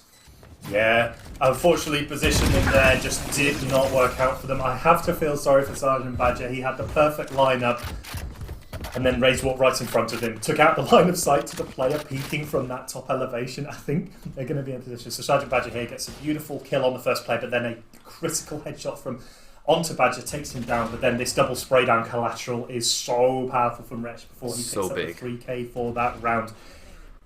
Jammy Dodger pushing through out of nowhere as well. And I think Spooky and Sergeant Badger might be having some words after that round when they decided to get in each other's way. But just look at the money on the side of Bad Omen. 6,000 credits in the bank. Into round 5 we go. They could potentially retire off of this. Heck, I want to have that in the bank for myself. But unfortunately, this isn't the kind of profitable cryptocurrency that you may come across elsewhere. But look at this. Sergeant Badger deciding to solo entry his way in towards the B bomb site. Actually finds one for his troubles and dashes out immediately. Will be rewarded with a second onto Sausage as well. Looks for the third, but hey, he's already done so much work thus far. Bad Omens, they've gained access to the B bomb site, and now it's going to be an utter collapse. But look at this, Kogo might have the upper hand over here. No, he'll be shut down by Hunter, and just like that, Lancaster Bombers, what are they going to do? How are they going to recover? I have no idea, but Hunter has a score to settle, I think, with the casting team, not with the team on site. We were a little critical of him last week, and the play did feel like potentially let the team down in some of the situations, but he is putting the team on his back this round and showing us that we were the ones that were wrong to doubt him, and that his team has all confidence in him to do his job. He has been popping heads and taking these one-to-one gun duels and completely blowing them. But Smiley Serial's going to find Sergeant Badger in that position, as allows Joey to push onto site. Now he's getting killed instantly by Jammy Dodger. Oh, no. Well, like 5 rounds straight for the side of Bad Omens. It's looking pretty ominous for the Lancaster Bombers currently. This really, really is. They necessarily found their break. They haven't hit their stride. They've barely got anything going in their favor. But once again, we've got to draw attention to this massive play coming out from Sergeant Badger. He wasn't necessarily showing up last week, but he certainly is this time around on Split. And Jami Dodger to close off the last 2 kills in round number 5. Massive, massive stuff from the Bad Omens. A statement to the rest of the Newell Varsity division if I've ever seen one. Yeah, especially coming off of that crushing loss to the Blue Jays in the last round at 13-2. They need a bounce-back round immediately. And this feels like the way they're going to do it. But 3 players are stacked onto this B site, only one in heaven with the wall on that short elevation up to heaven. Sergeant Badger has been wanting to push in, but he's going to be coming up against a judge in a minute, which could go very wrong. He's not going to find it. The wall goes up in defense. They're going to hide from the position. He doesn't know where they are. Uh-oh, and just like that, Sergeant Badger gets a bit too antsy, will lose his life to the judge of Serial, and Rogue is going to follow up with one of his own as well with the shotty in hand. Lancaster Bombers, they're trying something a little bit different this time around, despite being on an eco buy, and they have been able to find some form of success, immediately shutting down the entry from Bad Omens, and they now hold on to the man advantage. They're building up that eco, and they've got full ults to work with. Yeah, the problem is that spike is on that A side corridor area with 3 players and a couple of shotguns. It's never a nice position if you're Bad Omens. You have enough money that you should probably start to fight this, but you don't want to give over any more guns than you actually have to. Hunter on a long flank through this T-spawn area. They're going to see one player. It's going to miss. Let's see if they can find it now. He will be found out, but look at this. He's also got the friendly Cypher to back him up, a flank that we weren't necessarily expecting, but let's see if it's going to bear any fruit.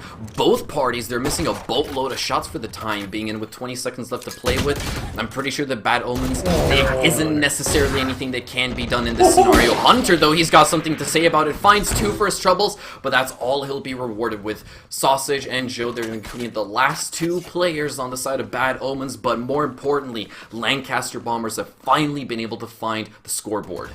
Yeah, and it came off this Smiley, Serial and Rogue play with these shotguns, the Judge and the Bucky doing great work stopping that attack through, giving them some Vandals, Rogue picking up that one there. Although 2 players are going to go down to Hunter with some clean crisp shots, it just doesn't matter. And it's 1-5 now, Lancaster Bombers, they've got themselves on the board, but again, the money is just flowing through for the Bad Omens. They've got to buy this round, they've got to buy next round.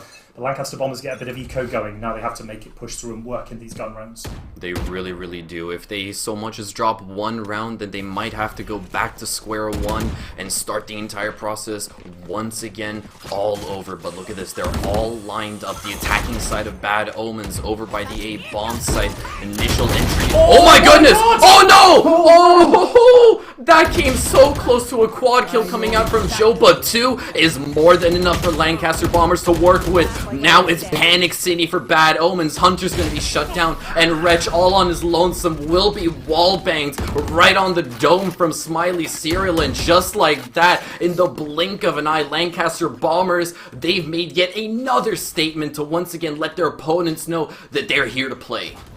I have no idea how this didn't turn into a triple and not a quadra kill and only getting 2. I have no idea how he got out of that one. Obviously, the blast radius on that showstopper not quite picking up the brimstone of the 3rd player as well, and Jet obviously dashed out of the way with themselves specifically taken down, but that was so perfect from Lancaster Bombers. And now we're seeing Joe taking up the operator, saying, I'm going to carry this team with so many ults available. We have Resurrects from Sage, we have From the Shadows, we have Orbital Strike, we have the Knives, we have the Run It Back, and we have the Killjoy Lockdown. So this is going to be a very hard round for Bad Omens to push in on, with so many defensive utility ultimates available.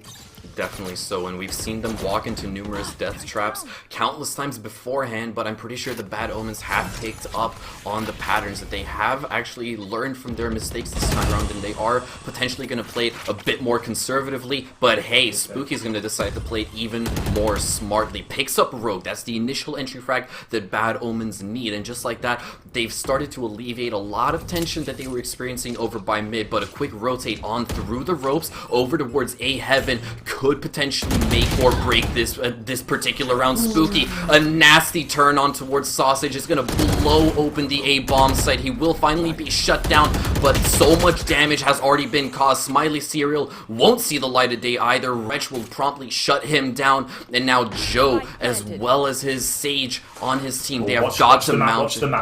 Watch the map. Look where Sergeant Badger is pushing through the Oh no! This could be a flank. Oh goodness gracious. Oh goodness gracious. If Kojo and and Joe don't act quickly enough, then Sergeant Badger will shut them both down. He spots the first, will shut him down, and just like that, there is no hope of Lancaster Bombers taking this round home. But no, the revive is actually coming out. They still got some fight left in them. They're looking to mount the aggressive. Dodger's gonna find one. Kogo, oh my goodness, Joe left in a 1v2 situation, has to make do with the Vandal this time around. He has 2 players to find, but no one's budging an inch. A for efforts on the side of Lancaster Bombers, but man, Bad Omens, they were always a step ahead of them. And that almost ended in disaster if Sergeant Badger had been a little bit faster on that lurk flank through that spawn. He may have been able to pick up both players. Instead, he only gets Joe on that flank. He's then traded out by Kogo, who tries to do the Resurrect ult within the mid of the round to win the round back. Not quite enough, though, but the Resurrect was held on the side of Bad Omens. They didn't use the Resurrect for themselves, so they still have that available going into the next round. That is an expensive ultimate to use. It is 7 ult points, but this was an incredible kill from Kogo. He almost carried this round in, just not quite enough at the end of the day. Beautiful play from Jammy Dodger to close out those last 2 kills. One through the Cypher trap, and then the other one through the open play of looking around. The one thing that's so commendable on the side of Bad Omens is the moment that they actually saw the kill feed just be painted in a sea of green, knowing that Lancaster Bombers had gotten the reds off, they still remained cool, calm, and collected. And Spooky, that's exactly what's on the menu for him this time around. Doesn't he even bat an eye towards the flashbang, picks up the kill, and Bad Omens, once again, they have access to the bomb site, get that spike down as well. Lancaster Bombers on the back foot for what is it, the 4th or 5th time, have to once again try to mount a comeback. And Bad Omens have the 2 perfect post-plant ultimates. They have the Brimstone Orbital Strike and the Showstopper from the Raze as well. This is going to make it incredibly hard. Oh, the Spoonbot doesn't see the player in hell, but the grenade's going to find some damage and probably take it. Spooky with 17 health, but he's going to trade out onto Sausage Smiley Cereal with a nice clean kill, but 1v3 might not be enough to do, and I think he's going to turn tail and take his weapon with him. Probably. He could try to cause a bit more chaos, potentially find another player or 2, but at the end of the day, it wouldn't have that much impact on the side of Bad Omens. Keep in mind, they are still sitting pretty. They have money for days effectively, and by the time, as things stand right now, they seem to be running away with it. Lancaster Bombers haven't necessarily found the secret missing ingredient to their formula to try to actually string rounds back together. And that kill from Spooky onto Rogue as he flash around the corner is just that game knowledge prediction of the swing. Interesting enough, maybe potentially Rogue should have gone for a double curveball and then swung. But Spooky went, okay, he's probably going to swing off one, and he just lines his crosshairs up and he actually manages to take him down through the full flash. Incredibly good prediction there on the side of Spooky. Really, really good stuff. Oh, that was probably the single most crucial entry that we have seen this evening, and trust me, there have been a fair portion of them as well. Definitely, we're going to see the first shot. He's going to find the ball and he finds the Sage though. That's huge. I don't even understand the logic of what just happened, but hey, Bad Omens are certainly gonna take it, and once again, they're gonna flood the gates. Sergeant Badger's gonna pop the Blade Storm this time around, and now he's just looking for heads to click on. He will be found out and dodges right into the wall, which was probably the worst series of events that he could have undergone, but hey, Bad Omens, it's still winnable. It's a 4v4 scenario with the spike down. Now Lancaster Bombers with the man advantage, they can work their way in, but it's looking dicey. Yeah, and a perfect one there. They held on to the ultimate from Brimstone, which meant that when the Killjoy ult went down, they can orbital strike straight on top of the ultimate. Which means that 2 players go down from Bad Omens, 3 go down, 1 player left alive with the sniper rifle. I think this is going to be a round 1 Lancaster Bombers. They are going to get down the sniper. That's a good frag coming out from Joe, the actual refrag. I didn't necessarily think that the Cypher would have actually gotten the kill, swapping off to the sidearm, but hey, he clearly proved me wrong. But more importantly, Lancaster Bombers, they were able to actually mount that retake and bring that round back into their favor and take it home. So yeah, exactly. I've still got question marks just bobbing over my forehead. I don't understand how he managed to pull that off. There's a weird one, there's some it's not a bug with the Raze ult, but there's a really interesting area of effect on the ultimate damage that was shown in a recent video from a content creator, because sometimes people are getting shot at by the ult and not being killed by it. And there's some very interesting interesting definition, and I think they're still looking into how they can make it a little bit more reliable. But yeah, there's some very interesting explosive damage AOE from that ultimate ability, but it does pick up the damage, but it doesn't win them the round. And I think for Lancaster Bombers, 7-3, you need to run on these next two, but we're going to take the trades in. Kogo's going to find the first one. Okay, he's looking for the second as well. I believe that is Spooky. They're right around the corner, but manages to shut down Wretch. So Kogo, give yourself a pat on the back. You've already done a good day's work, but look at this seductive sausage to follow it up with 2 more this time around. Oh, goodness gracious. Bad Omens. They were on a roll, but suddenly it's been brought to a grinding halt. Yeah, not good if you're on the side of Bad Omens. You cannot afford to lose that, especially with Smiley Serial hiding behind you with a judge in hand. The short flank this time coming through sewers. It's going to be incredibly hard for them to win. 1 player in hell, 1 coming up to heaven. They're going to trip behind them, and we're going to see the wall go up to stop it. And they find the play down. They're not going to find Seductive Sausage. But the first player goes down. 6 health left on Wretch. This is probably going to be a very hard one to win. 30 seconds left. So, I mean, he still maintains control of the spike, so if he manages to skirt his way towards A, it could be winnable, but Lancaster Bombers, they would read him like a book. He just has to try to hold his gun for as long as possible, try to deny a gun, but he can't even accomplish that, unfortunately enough for him. Smiley Serial is going to take him out, and now Lancaster Bombers, they have clawed their way back into this. They've won, what has it been? 2 rounds in a row thus far, and they're looking to find their 5th to close off the first half. Yeah, final round before the switch. This is a critical one. Bad Omens, final round before the switch. This is the critical one. If it goes to 7-5, you feel that Lancaster Bombers are still in with a chance. If it goes to 8-4 to Bad Omens, you have to, of course, favour the team. They went 5 unanswered rounds to start this off, and now it's been 4-2. Lancaster Bombers have done a great job of pulling this back before we go on the defence. But a half buy here on the final round for some of the players on Bad Omens is not where you want to be. Sheriffs are not good in this position. But they are going to go to side. The other Sage Wall's going to go up and adjustments coming out. Maybe as a decoy, try and get them to move away from the A side. As you can see, 3 players stacked up, ready to go A. They're going to find one of them and trade him out. Oh, Smiley Serial takes out 2 of them! Oh, no, this should not be happening if you're in the shoes of Bad Omens. That is the last thing that you would want to see just flood through the kill feed, and just like that, Lancaster Bombers, oh my goodness, they have surely secured this 12th round all to themselves. Bad Omens on the back foot, with Sergeant Badger trying to lead the charge this time around, manages to find one onto Joe. That was really nasty, and he dashes away in quick succession as well to keep his life intact, but they still have 4 more players to power through. They're gonna walk right into the open arms of Smiley, but he won't see the light of day. Kogo's gonna get the revive as well, but Hunter's gonna follow it up with the Sage frag as well. It's a 3v2. No, Sergeant Badger with the 3rd is able to shut down Rogue, so now it's an even playing field yet again. The spike has been planted, so suddenly this is winnable for Bad Omens. It went from bad to worse, and it still might be bad, but look at that. Joe is able to stabilize things even more, in Seductive Sausage with the follow-up as well as the teabag. I noticed that Lancaster Bombers, they're able to claim their 5th round. They're not down under just yet. No, and that was 16, I think it was 15 or 17 or 16 health between 2 players. It was going to make it incredibly hard to close that one out. And I think if you're in Bad Omen's position, you're going to not feel good about that first set of rounds, even though you're going on to the defense. And generally, before all the changes that came through to Split's design, it was very much a defender-favoured map, which was why it was such a hated map. But some of the changes, opening up the access ways, we see the opening of the door in Heaven A, we've seen the opening of the door space in B corridor, we've also in mid. It just means that the attackers actually have a lot more to work with. But Bad Omens are 7-5, it's a good position to be in, but now they need to try and close that out. They need to take another pistol round, another post pistol round, and then the bonus round, and just see where they can get to. They were so good in those first 5 rounds, and then they went 5-2 answered rounds in the next set. So a lot of things to look at. Players have really stepped up to the plate here, but a few just miscommunications and just some good play on the side of Lancaster Bombers. You're going to see the Sage Wall up in mid. Really powerful play to start this round off. If we actually take a look at the last round, it was a bit too close for comfort on the side of Lancaster, and it may have shown just a tad bit of weakness that I'm sure that they have caught on to. They can't necessarily give Bad Omens a single inch to work with, because as I said so previously, if you give them that inch, it will take a mile. They were able to bring that 5v2 situation back down to a 2v2, but now we're cleaning the slates once again. Everyone's back at square one, but Lancaster Bombers, they have got to realize that there is a looming threat breathing down their necks in the form of Bad Omens. They've got to put a leash on it.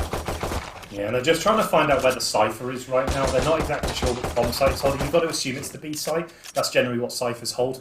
But they're now they have one player left to see if Smiley Serial can get the kill, or whether Wretch can take out the Omen before he does any more damage. He's going to kill the Tripwire, so they know where that is as the Tripwire goes up. The Paranoia's in. They're going to have one player. They're trying to get the confusion, but they know where they are. The Molotov's going to go out. I'll take you through this round. Off you go. Ooh, look at that. Rogue with the initial entry with the Frenzy onto Hunter is a massive kill, and Sergeant Badger's doing his darnest to fight back, but he won't see the light of day. Seductive Sausage will clean him up with, once again, what we're starting to see, as you mentioned earlier at the start of the evening, that Frenzy meta is starting to come to fruition, and just like, oh my! Joe, you can't do that! That's illegal! That was a perfect. He'd actually pushed up into heaven and was actually looking down into mid-vents and just turned around and saw two players looking the wrong way. And he's going to clean the house with a flawless round for Lancaster Bombers. Exactly what they needed to start to bring this game back into the even. As we're now 6-7 to the down, but they are on a round where they can full buy. They can try and take this next round and then go to the bonus round in the following one. I still can't wrap my head around how on God's green earth was Joe able to pick up that initial flick. It was mind-boggling. Holy moly. Yeah, beautifully played there. As we're going to see Vandals, Stingers, and a Frenzy held. The Spectres versus Classics. Definitely a Sable round here for the side of Bad Omens. See what they can do on the defense. One Frenzy to the side of Sergeant Badger. They just want to try and get some damage here on Economy, because it means they can't buy in the follow-up round. We'll have to see what happens now on this round. It's going to be really, really interesting to see exactly how this round develops, but that is a horrendous start if you're in the shoes of Wretch over there. Unfortunately, Kogo can't control the spray, and he'll bite the dust in, well, he'll just bite the dust, simply put. I can't find my words because I don't know how to explain it. Either way, though, Spooky taking a boatload of damage, has Jammy to back him up, but he runs out of bullets. Unfortunately, Rogue gets two with the Stinger, but look at this. The Jabate has actually come on through from the attackers of Lancaster. They've got the spike down over by A, and now they're just telling Bad Omens, hey, the ball's in your court. Yeah, it'd be interesting to see if Bad Omens actually decide to fight this one. I think they might just take some of these weapons and just hold on to them, get up and build up the money so they can trade them across. But now they're going to start to make their way through mid-vents. 3 players in good positions on the side of Lancaster Bombers for this post-plan. Means they're covering all the angles. If someone pushes through one place, they're going to hear the noise coming through mid-vent. They're not spending any time as the spray comes around the corner. Sergeant Badger trying to find people on the prediction to come around. Oh, he's going to find a beautiful kill there on the side of Seductive Sausage. And he also doubles down and cleans up Hunter. Outstanding post-plan positions coming out from Lancaster Bombers to tie up the scoreline in a neat little bow. We started off this particular best of one with both of these two squads coming in fresh-faced, but hey, the gloves have been taken off. It's a bare-knuckle brawl, and I couldn't call it either way. It is so close between these two squads. Yeah, potentially a bad decision there by Wretch to hide in that corner. Kogo not being able to control the spray to trade it out, but this double kill here from Seductive Sausage was so impressive. Even against mirroring weapons, that is so good. That is multiple headshots into Hunter there. But the full buyout here now on the side of Bad Omens. They need to try and make this defense work with the weapon advantage they do hold. Although Smiley Serial is literally made of money. He had 6,000 credits at the beginning of this round, but Sergeant Badger's going to take out Kogo already. That's the healer down. That's a really big thing because now there's no wall to get them onto the bomb site. Definitely so. That was probably one of the most impactful fraggers as well, because keep in mind, if Lancaster Bombers do suffer some damage, it can't be healed up. Kogo is off the playing field, so now they have to make do in a very uncomfortable situation, but hey, they seem to be getting on just fine. Seductive Sausage shuts down Sergeant Badger, the initial culprit of the opening frag, but Spooky, with the response, will shut down the Phoenix. Suddenly, we find ourselves in a 3v3 as Sausage is able to line it up for a second, but he will be promptly shut down by Spooky. That is the response. Bad Omens are making some good work with this buy round on their side, but it might be a bit too close to call. Perfect shot there by Spooky. Takes out the 5 health Smiley Serial, but Joey's on this flank. He has not got the spike, and that's the risk. They don't know where he is right now, and this flank could be really powerful. If he gets this first kill, he knows where the first player is. He's going to strike. Oh my goodness me, there's no way he gets this. No, he can't. Oh, that would have definitely won for the pro. That would have definitely been one for the pro digest right there if he was able to pull it off. That would have gone on some very interesting clip videos, I imagine, had that one have gone through. He knew what he wanted to do. He went for the furthest player away, then tried to reposition onto the Brimstone of Hunter, but Hunter just gets out of the way in time, and I feel bad for Badger on this one. He couldn't quite confirm the kill.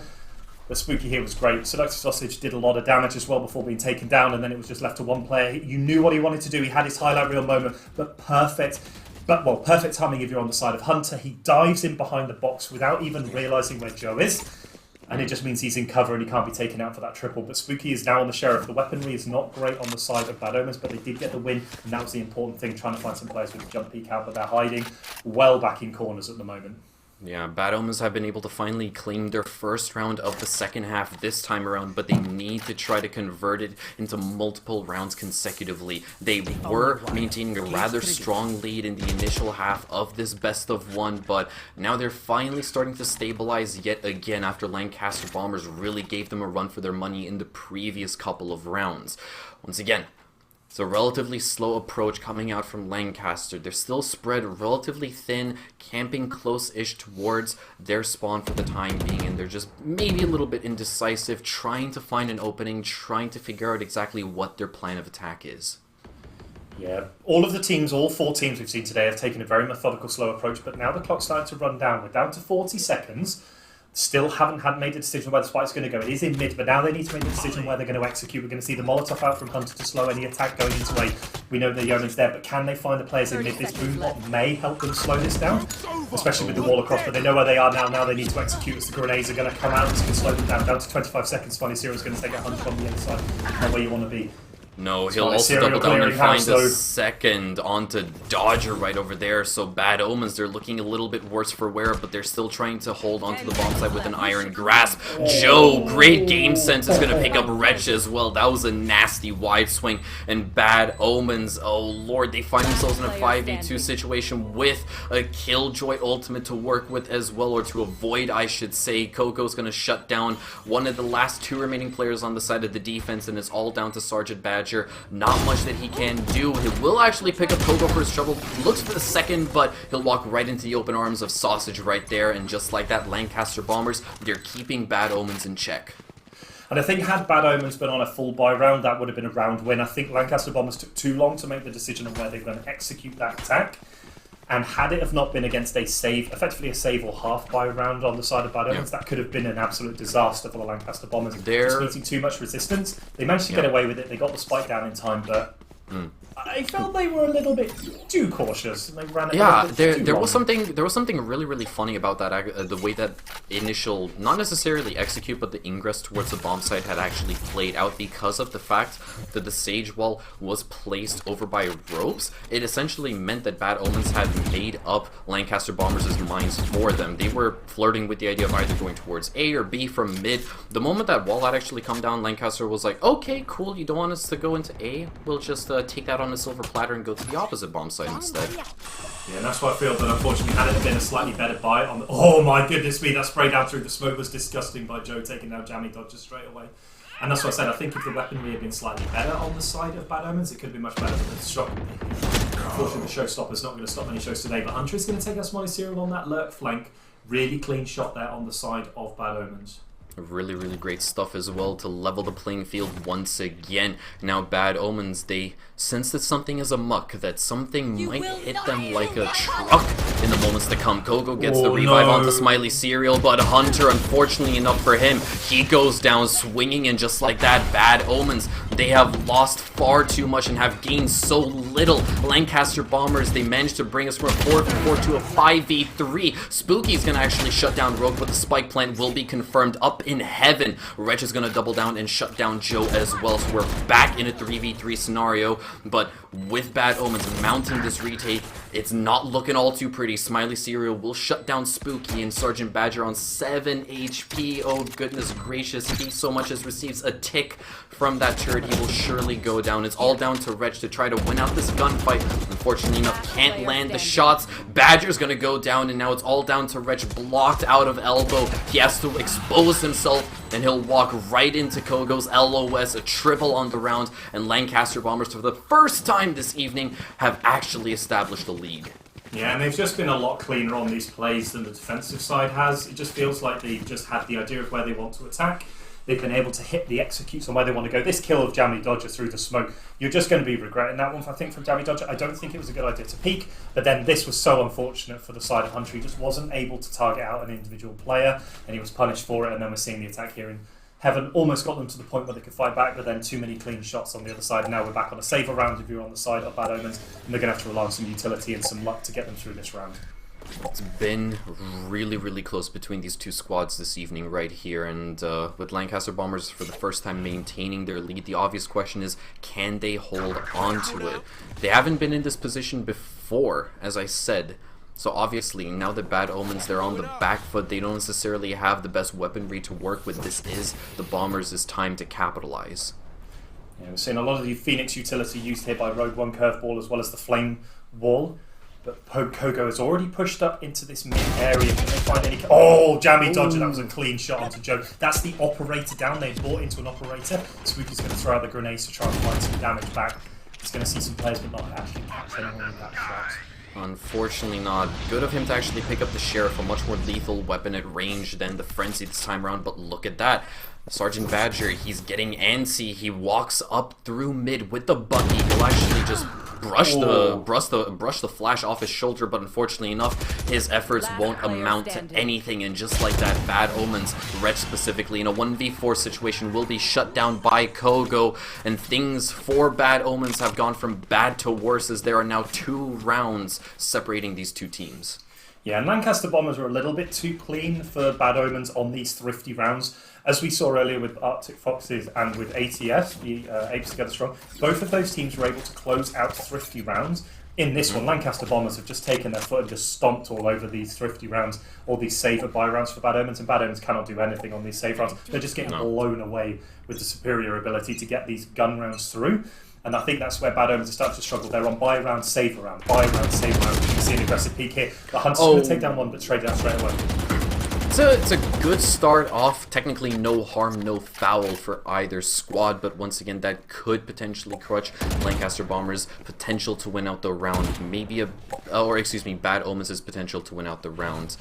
Not necessarily the greatest entry that they could have hoped to find, but they have to make do with what is here. Kogo's gonna get the revive onto Joe, and Hunter swings on in through the smoke, finds 2 for his troubles, a 3rd on the round, Badger to follow it up, and just like that, Bad Omens, they've turned an unwinnable situation into one that actually has some light. Yeah, a really good positioning here from Sergeant Badger. He's going to take down one, he's going to see the other. And it's a 3v1, and Seductive Sausage is piecing out because that spike is now under lock and key with 2 players out on top of it. Huge round there by Hunter, taking the team, putting him on his back. He got the early kill on Joe. Then when they went for the resurrect, he took the aggressive stance, pushed through the smoke. He had support, and it just meant they were able to kill off the Sage, retake down Joey, and then trade out onto Omen as well. And it was just so nice, that one, because they really need that confidence boost because it's all been falling apart for them. And Seductive Sausage left on his own. 25 seconds to go. It was still also a bit unfortunate that Lancaster Bombers weren't necessarily expecting that kind of push through the smoke to actually come to fruition. In Bad Omens, they took full advantage of that form of cluelessness. It gained them the upper hand in that round, simultaneously shutting down 3 people in quick succession, and just like that, they're back in this matchup ever so slightly. There's still 1 more round that they need to get under their belt before they can tie things up. But, I cannot get over this Hunter with the entry. It was absolutely bombastic. And it was the fact that Sergeant Badger literally just ran up next to him and just went, "Oh no, it's fine, you're not on your own, I'm going with you." And then was able to pick up Rogue just as he tried to drop back down the road, getting the headshot, taking the Phoenix out of it as well, leaving Seductive Sausage on his own. Oh, now they have an operator on the side of the Bad Omens rather than the Lancaster Bombers, and now have to see how things go. Wall up in the mid. Have to see what they decide to do. Is he going to peep around the corner? Ooh, good job he didn't, because there were a couple of people waiting with their crosshairs trained on that position. Yeah, it's a high risk, high reward situation, and you don't want to dance with the devil, trust me, because Joe, he's got a keen eye with that operator in his arms this time around. Luckily enough for the attackers, they have been able to just quickly destroy the center portion of that wall, so that technically does grant them access towards mid for the time being, but they need to follow it up with some more defined utility this time around if they want to make a play through mid. But I'm not exactly sure. Ooh, Smiley Serial canceling that at the last moment, but look at this Rogue. Flash is tossed out. He has entry onto the bomb site. He looks for the frags with a running bat, but they have at least gained some info off of it. The wall will go up as well to provide coverage, and just like that, Lancaster Bombers, they have access onto the bomb site. Badger with the operator, finds one onto Kogo. Jammy Dodger one onto Rogue as well. It just trades back and forth, but it's going all in Bad Omens' favor. It's all down to Joe with the op in hand. Can't even find one first troubles. He does, but Sergeant Badger is right there with the response. A triple with the sniper is so galactic. I must say, this round from Sergeant Badger, getting 3 kills with this operator was so impressive. We've seen a beautiful shot through the smoke there, not quite able... Although he picks up Spooky, he can't then retrain or get another shot. I do want to pick up how well Hunter, though, is playing this game. Again, we were critical of him last week, but he picked up Smiley Serial on this lurk that he's trying to do. Smiley Serial is lurking out this entire game, trying to find a way to get flanking, and Hunter has been able to get on top of him round after round. We saw him get that kill again in this one. Sergeant Badger's going to take a peek at here after this work. Smokes it down. They're not going to see anyone through. Smokes are going all over the place. Hunter in a beautiful position. He's not... Ooh! Oh, that could have been so much more fruitful. Unfortunately enough for him, he was promptly shut down. But look at this Sergeant Badger. Oh no, the initial pop shot misses. Oh, that could have been so much more massive. The second one doesn't connect either. This is not necessarily looking good for Bad Omens, but oh no, it's suddenly gone to worse. 2 potential kills were within his reach, and they just fell through his fingers. And just like that, we find ourselves in an even playing field, 3-3 in Sergeant Badger. He wants to continue to fight. He's still perched up with the op in hands, but nobody's walking into his LOS, at least not yet. And we're seeing the rotate coming in here. We'll have to see. Spooky doesn't win the duel against Seductive Sausage. That's not a good thing. And the op shot's going to miss as well. Going to catch him through the wall. But a 3v2 and the bomb is coming back through mid. But it was on his way to B. I think they're going to loop back round. And then I think Wretch is a beautiful position. He managed to catch him out. And now they're going to execute onto that B bomb site, knowing both players are on A. It's completely free and up for grabs, so they will be able to get that spike down completely uncontested. In a much more unorthodox position as well to make the post plant much more favorable. But Bad Omens, they've had, well, countless strokes of bad luck in that particular round, and now they have to try to mount this retake. Oh, look at that! Smiley Serial, not too quick on the trigger finger, will be shut down by the Blade Storm, and they also have live intel on Kogo. He'll find one. Operator shot's gonna miss. Oh no, this could potentially end either way. The Blade Storm right around the corner. Kogo dodges for a slight second, and he manages to find the frag onto Badger, secures the operator, but more importantly, the round as well. Interesting decision from Sergeant Badger not to pick up the Phantom that had been dropped by Wretch. I think in a 1v1 situation like that, you are better positioned to get access to that rifle. But again, this attack here was so important. But the 2 kills that were picked up by Seductive Sausage before being taken down by Wretch basically blew the round open and allowed them to win. Kogo with a beautiful clean headshot there. Dodges the op shot, and unfortunately, a few too many operator shots missed by Sergeant Badger in that round. And it means that we're now at a score of 11-10 in the favour of Lancaster Bombers. You've really got to be feeling... Okay, he's looking to get antsy. This is the exact same position that the opposing stage was playing last time around, but obviously not vaulting over the wall. Till now. And there he goes. Joe with the opening frag is exactly what the Lancaster Bombers needed once again. Bad Omens on the back foot have lost their initial healer, and they have to do their best to keep the attackers at bay with what they've got in front of them. Yeah, Hunter needs to be careful of Smiley Serial on this lurk, but again, I feel that the positioning of the Bad Omens is a little too aggressive. Jammy Dodger taking that wall position with knowledge of players in mid, I think is far too risky. And although they have confidence in their gunplay, I feel this can Smiley Serial be found. He's going to get taken out by Badger. That is a huge equaling kill. He missed a couple of shots last round, but he's certainly doing his darnest to make up for them this time around. 1 op kill in the bag. Certainly a good start, but he's looking to find more. Unfortunately enough, his days are surely numbered. Joe finds the second as well as the third, and Rogue on the flank in through the mid ropes towards heaven, basically just ensures that Lancaster Bombers have full control of the A bomb site. Spooky in a 1v4, deterred from the bomb site because of that Killjoy ult. This is loss. This is so unfortunate for Bad Omens. They will be staring down the barrel of match point after this round is concluded. Yeah, and especially after the 5-0 start they had, I feel if you're in the position of Bad Omens, you're going to be questioning and scratching your head going, what went wrong? But Seductive Sausage has been an absolute beast for the side of the Lancaster Bombers. being able to pick up multiple double kills each round and just put them in a position where they're actually attacking generally 4 or 5 players versus only 3 on the side of Bad Omens. Too many early deaths have come through, and it's just opened it up. And Rogue had a beautiful position through that mid-A vents area into A heaven. He was able to pick up Wretches and came back in, and it's going to be another kill going over to the Lancaster Bombers. 12-10, match point. See if they can close this one out, whether Bad Omens can drag us back to overtime. Match point. It's do or die right here for Bad Omens. If they're able to pick up the next 2 rounds, it will be absolutely massive. But look at this, Sergeant Badger. He finally hit his stride with the Operator after not the best showing in the round prior. But Joe, he's just better, and he's just built different. He can do Sergeant Badger's job with that Operator. Basically just better. I can't really put it into any other words. He is simply just a god with that Operator, and he clearly proved it in that previous round. Massive, massive aid to the Lancaster Bombers, and they are promptly rewarded because of it as well. They now need to find a way of pushing back. They're deciding to put Spooky in this mid area, but the wall's going to go down straight away. They're going to at least kill through so they can try and get some access into that mid area. Rogue has been really enjoying pushing in through these smokes, but no players available to push back. They're going to decide to take it slow and try and just get information. They've burnt some of the utility. They haven't seen any of the Raze utility, and I think that's the important thing. Raze holding on to utility right now is really important because, as we say, Lancaster Bombers have been leaving their attacks really late, and Raze utility is really, really useful at slowing down these hard pushes. The exact same thing can be said for Joe. He does have the rocket launcher available, and we will also hear in the background that I believe that is Kogo on the side of Lancaster Bombers. He also has picked up that last ult orb to ensure that this time around Lancaster Bombers definitely have got a res to work with. And if things unfortunately don't work in Lancaster Bombers' favor, they do have that buffer being the revive. Yeah, it's going to be super interesting here. Smiley Serial's on this push. He's going to get the kill on Jamie Dodger. No. That is so good. And now the A site's open, or so they believe the A site is open.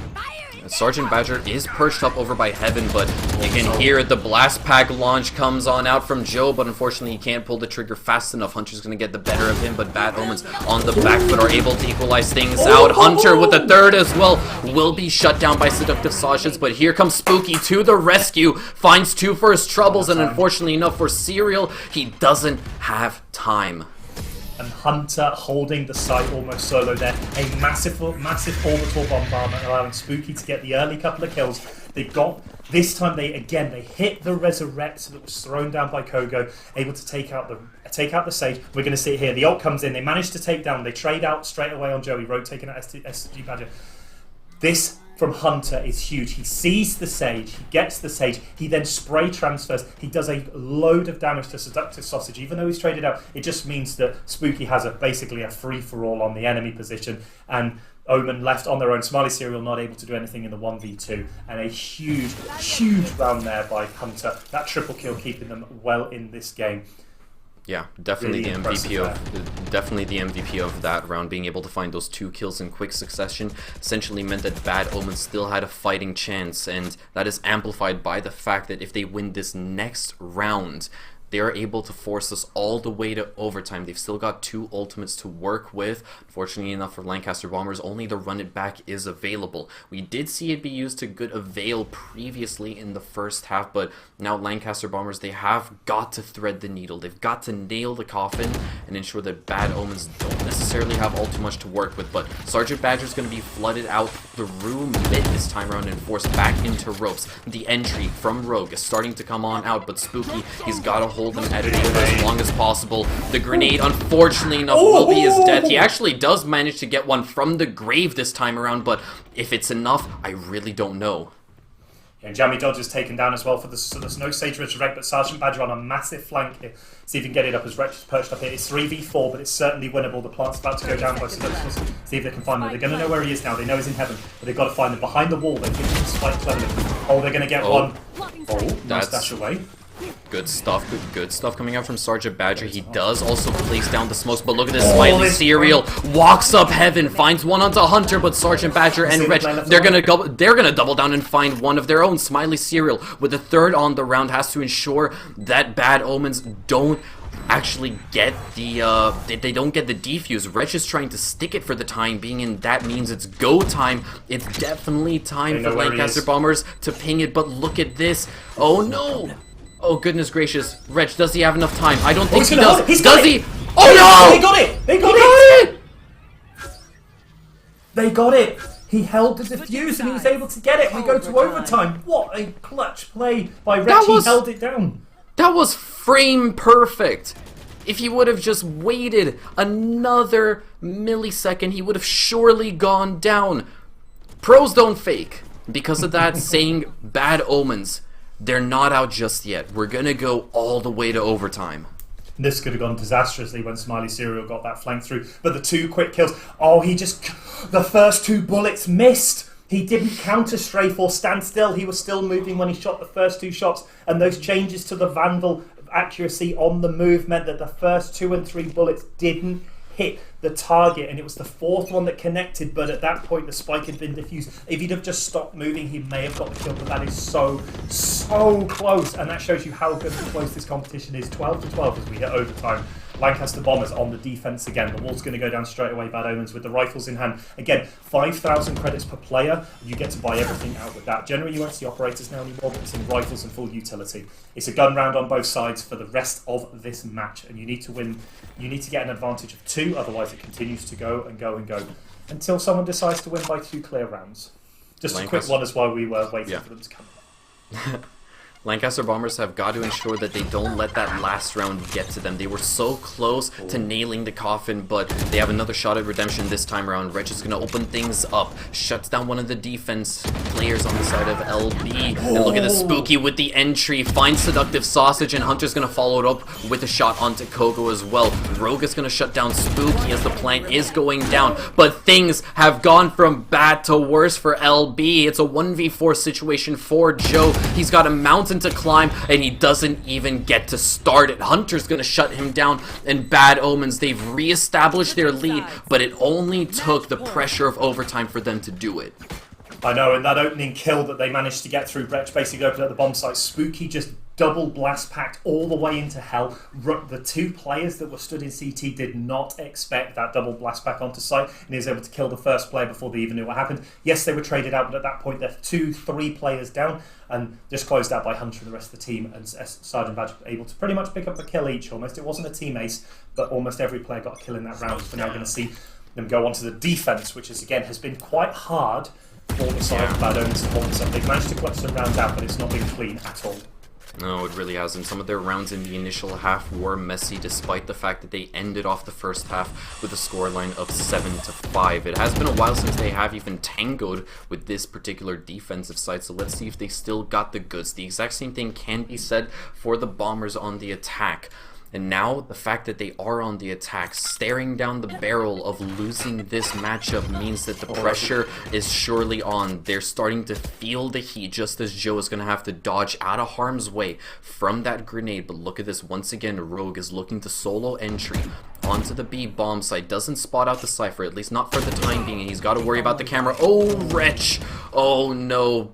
Takes out the knife at just the wrong moment, but Spooky's got his back from heaven, shuts down Rogue, and now Sergeant Badger also shuts down Smiley Sierra, who was pushing in solo through ramps. Lancaster Bombers in a 5v3 situation with 35 seconds left to play with. This might be good. This might be done and dusted. 30 seconds left. Wretch able to find Kogo as well. Seductive Sausage gets the refrag. Jammy Dodger's able to shut down Joe as well. And now it's all down to Sausage with 20 seconds left in a 1v3. Unfortunately enough for him, Hunter's right on his tail. Just ascends over by those staircases on heaven. Finds the head. And just like that, Bad Omens, they're finally able to seal the deal. What a series. Wow, 14-12 gives you just an example of how close these teams were. And just at the end of the day, just a little bit too much grit, determination, I think, came out of the Bad Omens. They didn't want to give up this game, and you saw that in that clutch round from Wretch to close out into overtime. And then, I'm going to be honest, those 2 overtime rounds were pretty straightforward. They were lopsided. Yeah, they didn't feel like the multiple rounds before had been so close, and then the 2 overtime rounds they just went so much in Bad Omen's favour that they just able to close it out 14-12 in a well-deserved win. I feel that there were some big things that were picked up, especially that exacerbated in those last few rounds. But of course, we can get that into a minute if you want to sort of give the synopsis of that game. That's quite the challenge to try to summarize the entire thing in one game. Like I'm already out of breath after that particular matchup. I mean, obviously, the one thing that I can say is that it was a bit of an anticlimactic end to the matchup. That's probably the one thing that is disheartening for LB that time around. They had fought so hard. They had mounted so many comebacks. They actually managed to establish a lead for themselves. But when it came, when the 11th hour had actually come, when they were holding on to match and series point in Bad Omens, they were 2 rounds behind, then a round behind, and suddenly it was overtime. Lancaster Bombers unfortunately could not pull themselves together to close it out, despite the fact that they put up such a good fight. Yeah, and I think there was a couple of things that I picked up in that match especially.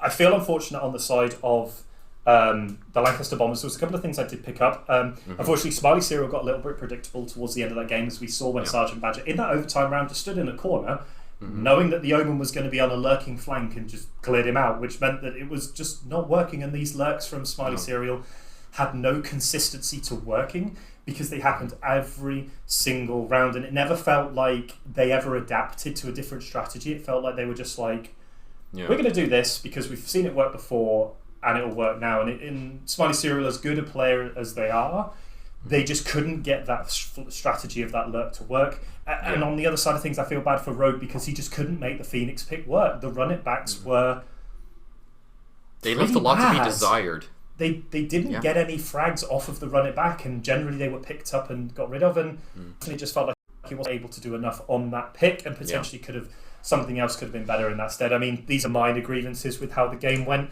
and I think at the end of the day, the Bad Omens also had some challenges. I do think some players really flipped around. I think Hunter had an outstanding performance for the Bad Omens. Compared to last week, yes. Yeah, and again, I was just saying, players will have off games and good games, and this one was a one that Hunter really stood up for. He probably carried a lot of these games just out of picking up these flank positions from Smiley Serial and really shutting down this lurk, which meant his team was never in a position of being flanked. They had all the players in front of them. But I have to give props out to Seductive Sausage. If Lancaster Bombers were going to win, it was going to be off the back of that Killjoy. Seductive Sausage was so good in that game, taking out multiple kills per round. They had such a good KDA, and it just meant that it was able for the Lancaster Bombers to get to a winning position. Just, it felt when they went down, it was a little bit too hard, and unfortunately a few missed positions and a few late pushes just meant that Bad Omens were able to close it out to overtime and then win out those fairly staple rounds in the overtime situation. Yeah, I mean, I've got to agree with you on that one. Lancaster Bombs, they managed to pull themselves together when the side swap had actually happened, and they started clawing their way back, equalizing up the scoreline, and suddenly they managed to gain the upper hand, and they actually set their foot down and said, Bad Omens, you're not going to take any more. Simply no. And they managed to run with it all the way up until match point, but then suddenly, round by round, we started to notice that things in general started to feel much more disconnected, and it eventually became their downfall, which, once again, it is disheartening to see, but at the end of the day, they've got to be proud of the show and the performance that they have actually put on tonight. They had a bit of a rocky start. I believe for the time being, they actually are currently sat on 7th, so ATS will regain that spot of 6th, but still, this is chin up, lads. This is still a great performance. You managed to push it all the way to OT against Bad Omens. This is something that will it'll only prove to be a tool of learning, this particular matchup. And I also feel that, again, you're trying to get through a process of getting into the top 8. A 50-50 win record every single week is going to get you in that top 8. They took down the Warwick Direwolves, who have had an absolute disaster of a week. They're currently 0-2 for the week, which is never a good position to be in when you're one of the top-rated teams coming in. But they've gone 1-1 and had an incredibly close game against another team that is in a similar position to them. So I think if you're on the side of Lancaster Bombers, yes, this game probably shouldn't have got away from you. You probably should have closed this out 13-11. But on the flip side, you're still in it. There's no trophies given out in the round robin. The trophies are only given out after the top 8 cut into the double elimination bracket. So you've got to be in it to win it. And currently they are. They're going at least even every single week. And that's all they can hope to do. And I think a few little things they need to tie up together. Their macro is a little bit... They've got that really good opening position, but they just take so long that when it comes to the execute on the site, they're giving themselves a little bit too much to do, and their coordination of their team falls apart a little bit in those rush situations where they're suddenly like, oh, damn, it's 30 seconds to go, we need to get onto site and take the bomb down. And they were able to do it in some rounds, and some other rounds, as we saw in the final one that went to overtime, they just weren't able to piece it together, and they were under too much pressure. Couldn't set up the post plant, and they were punished for it. And unfortunately, 14-12 does mean the Bad Omens go. Big performance from the Bad Omens, big performance from Hunter. I do want to give a massive shout out to that player. They performed out of their mind to close down Lancaster Bomber on that flank from Smiley Serial. He definitely brought the goods this week around, and it greatly aided Bad Omens as they were able to secure matchup over LB 14-12. But for the time being, that concludes our second and last matchup of the evening. In case you actually missed our earlier matchup, we saw ATS go up against Arctic Foxes. That was a really, really great matchup that ATS were able to string into their favor. Remind me on the scoreline, it came relatively close. It was 13-9 if I'm not mistaken. 13-9 in the first game, yeah. Yeah, that's what that was the scoreline. Yeah, but for the time being, though, I believe we have technically reached the end of the broadcast. So before we sign off, John, any closing thoughts? I think that generally the matches on stream have shown the complexity of this tournament rather than some of the individual scores. We've seen some massive scores like 13-5s, 13-2s. We have seen those in other matches, but generally on stream, the worst score we've seen is 13-9. Which shows you how competitive this tournament actually is. In fact, I think we've seen 13-9 3 of 5 games now, which kind of shows you that it's such a close tournament. And I think that that's really important for a lot of these teams to benefit, to bear in mind and not to switch off. There are no free passes in this tournament. Yes, some teams are 0-4, potentially 1-4, 0-5. We don't quite know what some of the results are for some of the other teams in this round. We've only seen one come through, which was Brunel taking down Warwick Direwolves. But again, some of the top teams are taking 0-2 weeks. Warwick have had an 0-2 week, so it's been a really bad week for them, but they went 2-1 in the first week. So they're now 2-3. So it's a very open tournament, and these teams that we would say are middle to lower of this top-end pack of 12 teams, they're still within a chance of some huge upsets and making it to this top 8. I could not look and tell you who this bottom 4 will be, who are going to get eliminated at the end of the round robin. Even something like the Arctic Foxes, who were 0-4 going into this 5th round, are still live. You never know what's going to happen. They get a couple. They win this one. It's 1-4. They win both their games next week. They're 3-4. If Warwick have another 1-1 week, they're on the same record as them. And then you start to have this interesting final week where teams are just really last couple of weeks where you're vying for these last few places. Sure, we see Cecil's Finest, the Mighty Stags, and Immoral Free just cruising away at the top of the standings and have probably almost locked their position in that top 8. But I would say 4-8 at least, maybe 3-8. Probably most likely the 4-8 positions are wide open for the remaining 8 teams. And I think it's going to be really crucial to see where we get to with those last few rounds. Still very, very early days in the spring season, and there's still plenty of more action to come. But for the time being, we'd like to thank you guys so much for tuning into the broadcast this evening. If you haven't already, go ahead and just go ahead and follow us on Twitter at The Null. You can also go ahead and follow the individual casters. Myself and John, our Twitter handles are down below. Make sure to go ahead and also show some love to our production squad this evening. At Salty_J has been doing the lovely observation this evening. And make sure to also go ahead and give our producer a follow at Noah VW9 on Twitter. They've been absolutely killing it behind the scenes, practically working the graveyard shift for us as they do each and every single weekend. If you haven't already, if you're looking for a place to stay in the UK, Unite Students, they're your go-to. And if you're looking for some gamer gear to help boost your whatever maybe you're experiencing problems with, Logitech, they're the guys for you. But for the time being, though, it's been a pleasure having you alongside me on the virtual caster. That's John. I know you guys in Twitch chat, if you don't miss us too much, we're gonna be gone for like a 2-week hiatus, and if I'm not mistaken, we're actually gonna be having Rook and Docta stepping in for the next 2 weeks right here at the Null Valorant, and they're gonna be holding your hands through the next 2 weeks worth of action. So make sure to stay tuned for that. But for the time being, though, we'd like to thank you guys once again so much for tuning in. We love you guys so much in Twitch chat. Hope you guys enjoyed this stream, and we will see you back here next week at the exact same time, 7 p.m. GMT. But until then, enjoy the rest of your weekend, and we will see you back here soon.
to the back.